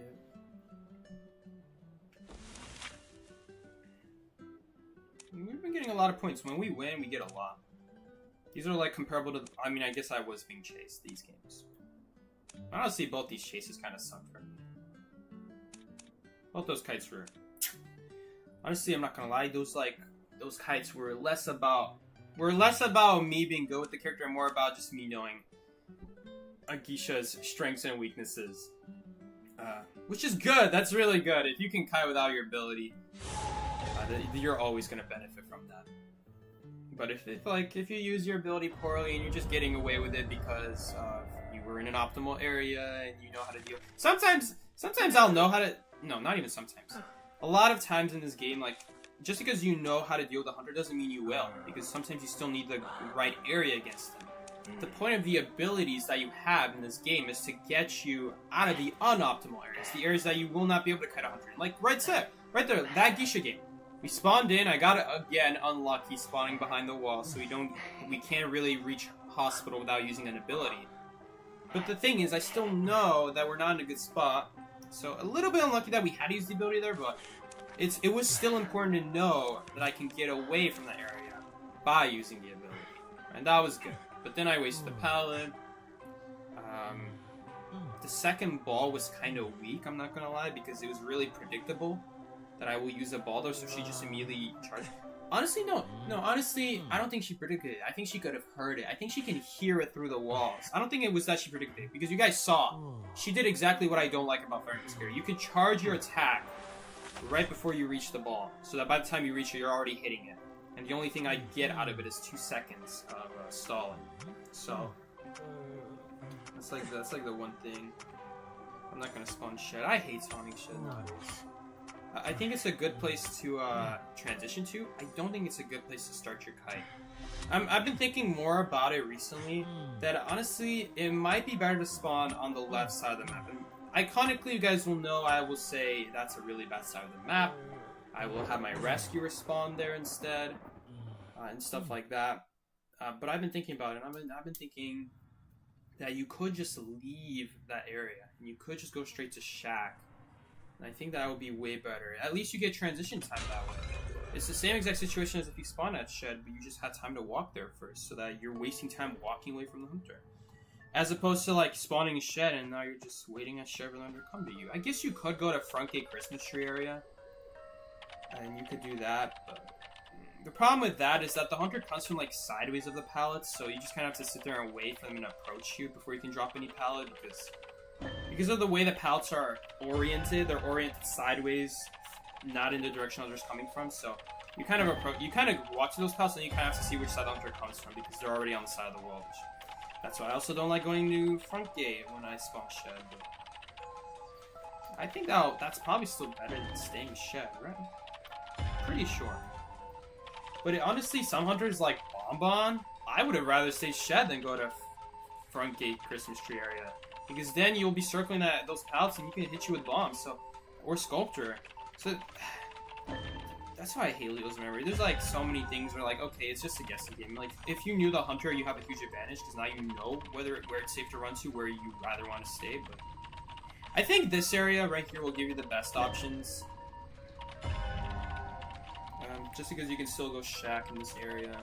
Unless it's exactly Percy. Again, exactly Percy, and you won't make it to shack. But otherwise you'll be fine. You'll make it there. You'll get a lot of transition time out of it too. The only issue is shed is a very narrow area to walk through. So if it's like a sculptor or like a bonbon, they'll use that ability ahead of time, knowing that that's the only way to enter shack, and then you'll get cut off that way. There's no other like alternate entrance to shed besides the window, which you won't really be able to make. I mean, you could, but you don't want to waste the window boost, and honestly, the hunter could do the same thing for that as well. How does this scoreboard only say he's been playing for 5 matches? That's because I didn't update it. But we've had some pretty long wait times too. We won 3 matches. I think we had a tie somewhere in there. And I'm not sure if we lost more than... Not sure if we lost more than 2 games. I'll have to check.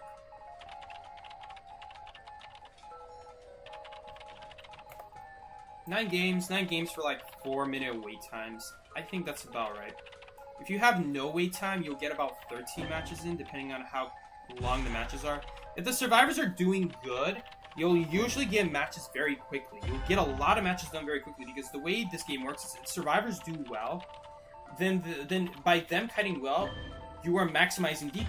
The faster you maximize decode, the faster you can open the gates. The faster you open the gates, the faster everyone leaves, and the faster you can move on to your next match. So, playing Survivor in this game, also it's like, oops, I got off the Cypher too late. You can actually make this tentacle spawn away from the Cypher if you have your character face in a certain direction. Like, if my character was on Decoding there and he was running, it would have spawned in front of me away from the Cypher, basically, which is... would have saved about 5 seconds of Decoding there, had I done that. But at that point, since the tentacle also reduces Decoding, we may as well just destroy it as well.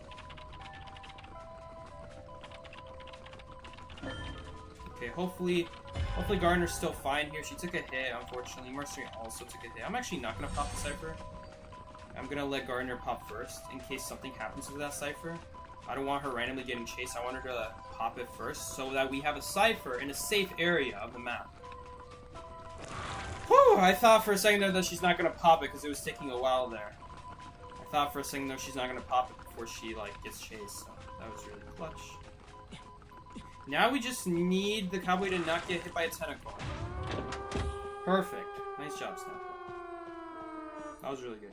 I have a kiting idea here. In case we get teleported on, if we drop this pallet and then we put a balloon here, Feaster cannot go around it. He could go around the tank side, I guess, at that point. But I think that'll save us some decoding still. I am going to keep doing the gate. I'm pretty sure doing the gate is faster than stopping to destroy the tentacle. Also, we have other teammates here, so the teammates can destroy the tentacle for us and save us some time without stopping the gate. Mercenary's not going to make it out, unfortunately. Oh, I'm surprised that didn't hit me, honestly. That was really close. Maybe the skin makes it look super close. Okay, now we're in a tough spot. If only Mercenary stood closer to the gate. But he also didn't want to. I feel like if you're not going to stand by gate, you need to have a backup plan. Oh, that was his chance. He just missed it. If he doesn't have bubble pads, now he's dead. Woo! clean elbow pad, Dev. Nice job. Psyche elbow pad right there. Good job. I actually didn't know if he had elbow pads. It's really hard to tell on that skin if he had elbow pads. Okay, that was really close. I was thinking like he had a backup plan. I thought like maybe he knew where dungeon is, so like him staying far away. That way he knows even if he can't make... Because that's what I do as mercenary. Like even if I'm not staying next to gate, it's fine because I know where dungeon is. I'll let them leave. And then I'm gonna go get dungeon with my elbow pads, and there's nothing Thunder could do about it. So I thought he did that, but then the moment I saw him staying by gate, I'm like thinking, oh, either he doesn't know where dungeon is, or he doesn't have the elbow pads to make it to dungeon. In that case, he wouldn't have elbow pads too. Most likely made the gate. I mean, he could, but you might get hit mid elbow pad, which is very scary. Elbow padding past Andre like that. Really good from Dev. I'm not gonna lie, sometimes you just don't have a choice, but you know, there we go. We gotta win. Nice job, really clean there. From our survivor player right there. Now let's see. 3, 4. 1, 2, 3, 4. 4 wins, 4 ties, 2 losses. Honestly, should have been 6 wins. We did some really good. We did some really good kites here. First 2 games, and the hunter just swapped targets, and they immediately knocked someone down. So we couldn't do much there, unfortunately. We just kind of accepted. We had a photographer match that should not have gone the way it did. So honestly, that probably should have been over with as well. Yeah, overall a decent session. I think it goes to show. We also had a lot of games today where this is not. Remember, this is like a record that we were playing firefighter every game. Every game I was playing firefighter, and so. And it's not like we were just letting our teammates kite every single game. There were multiple games, and we saw a diverse selection of hunters where we were getting chased as the fire investigator, and we were doing well. We were doing well almost every single game. Besides a couple of mistakes that could easily be improved upon, that's not a reflection of the character. That's just a reflection of the player making a mistake. So yeah, I say fire investigator is really good. Even better than I thought, honestly. Way better than I thought when he first came out. I thought he needs more balls. But 2 balls might be enough. It seems a little bit low still, not gonna lie. If the hunter knows to break it immediately, it still seems a little bit low. But then again, I don't really want an acrobat situation. Honestly, why does acrobat have 6 balls? I'm surprised he didn't nerf his balls by now, but anyway. That's gonna be the end of the stream, guys. I hope you guys enjoy. Thank you guys so much, those of you who played as well this stream. Thank you, Dad and Snappel and Snappel's friend for coming along this stream. I'm like looking under the desk because I have my device under my desk. Yeah, guys, if you enjoyed the stream, go check out another stream of mine. There's a whole playlist in the description below, or you could join our Discord and get notified every single time I make a new stream or video. With that being said, guys, thank you so much for watching. I will see you later, maybe with more Fire Investigator. We'll see, but yeah. Thank you, guys. I'll see you all next time. Peace out. This has been Psyche. Take care, everybody.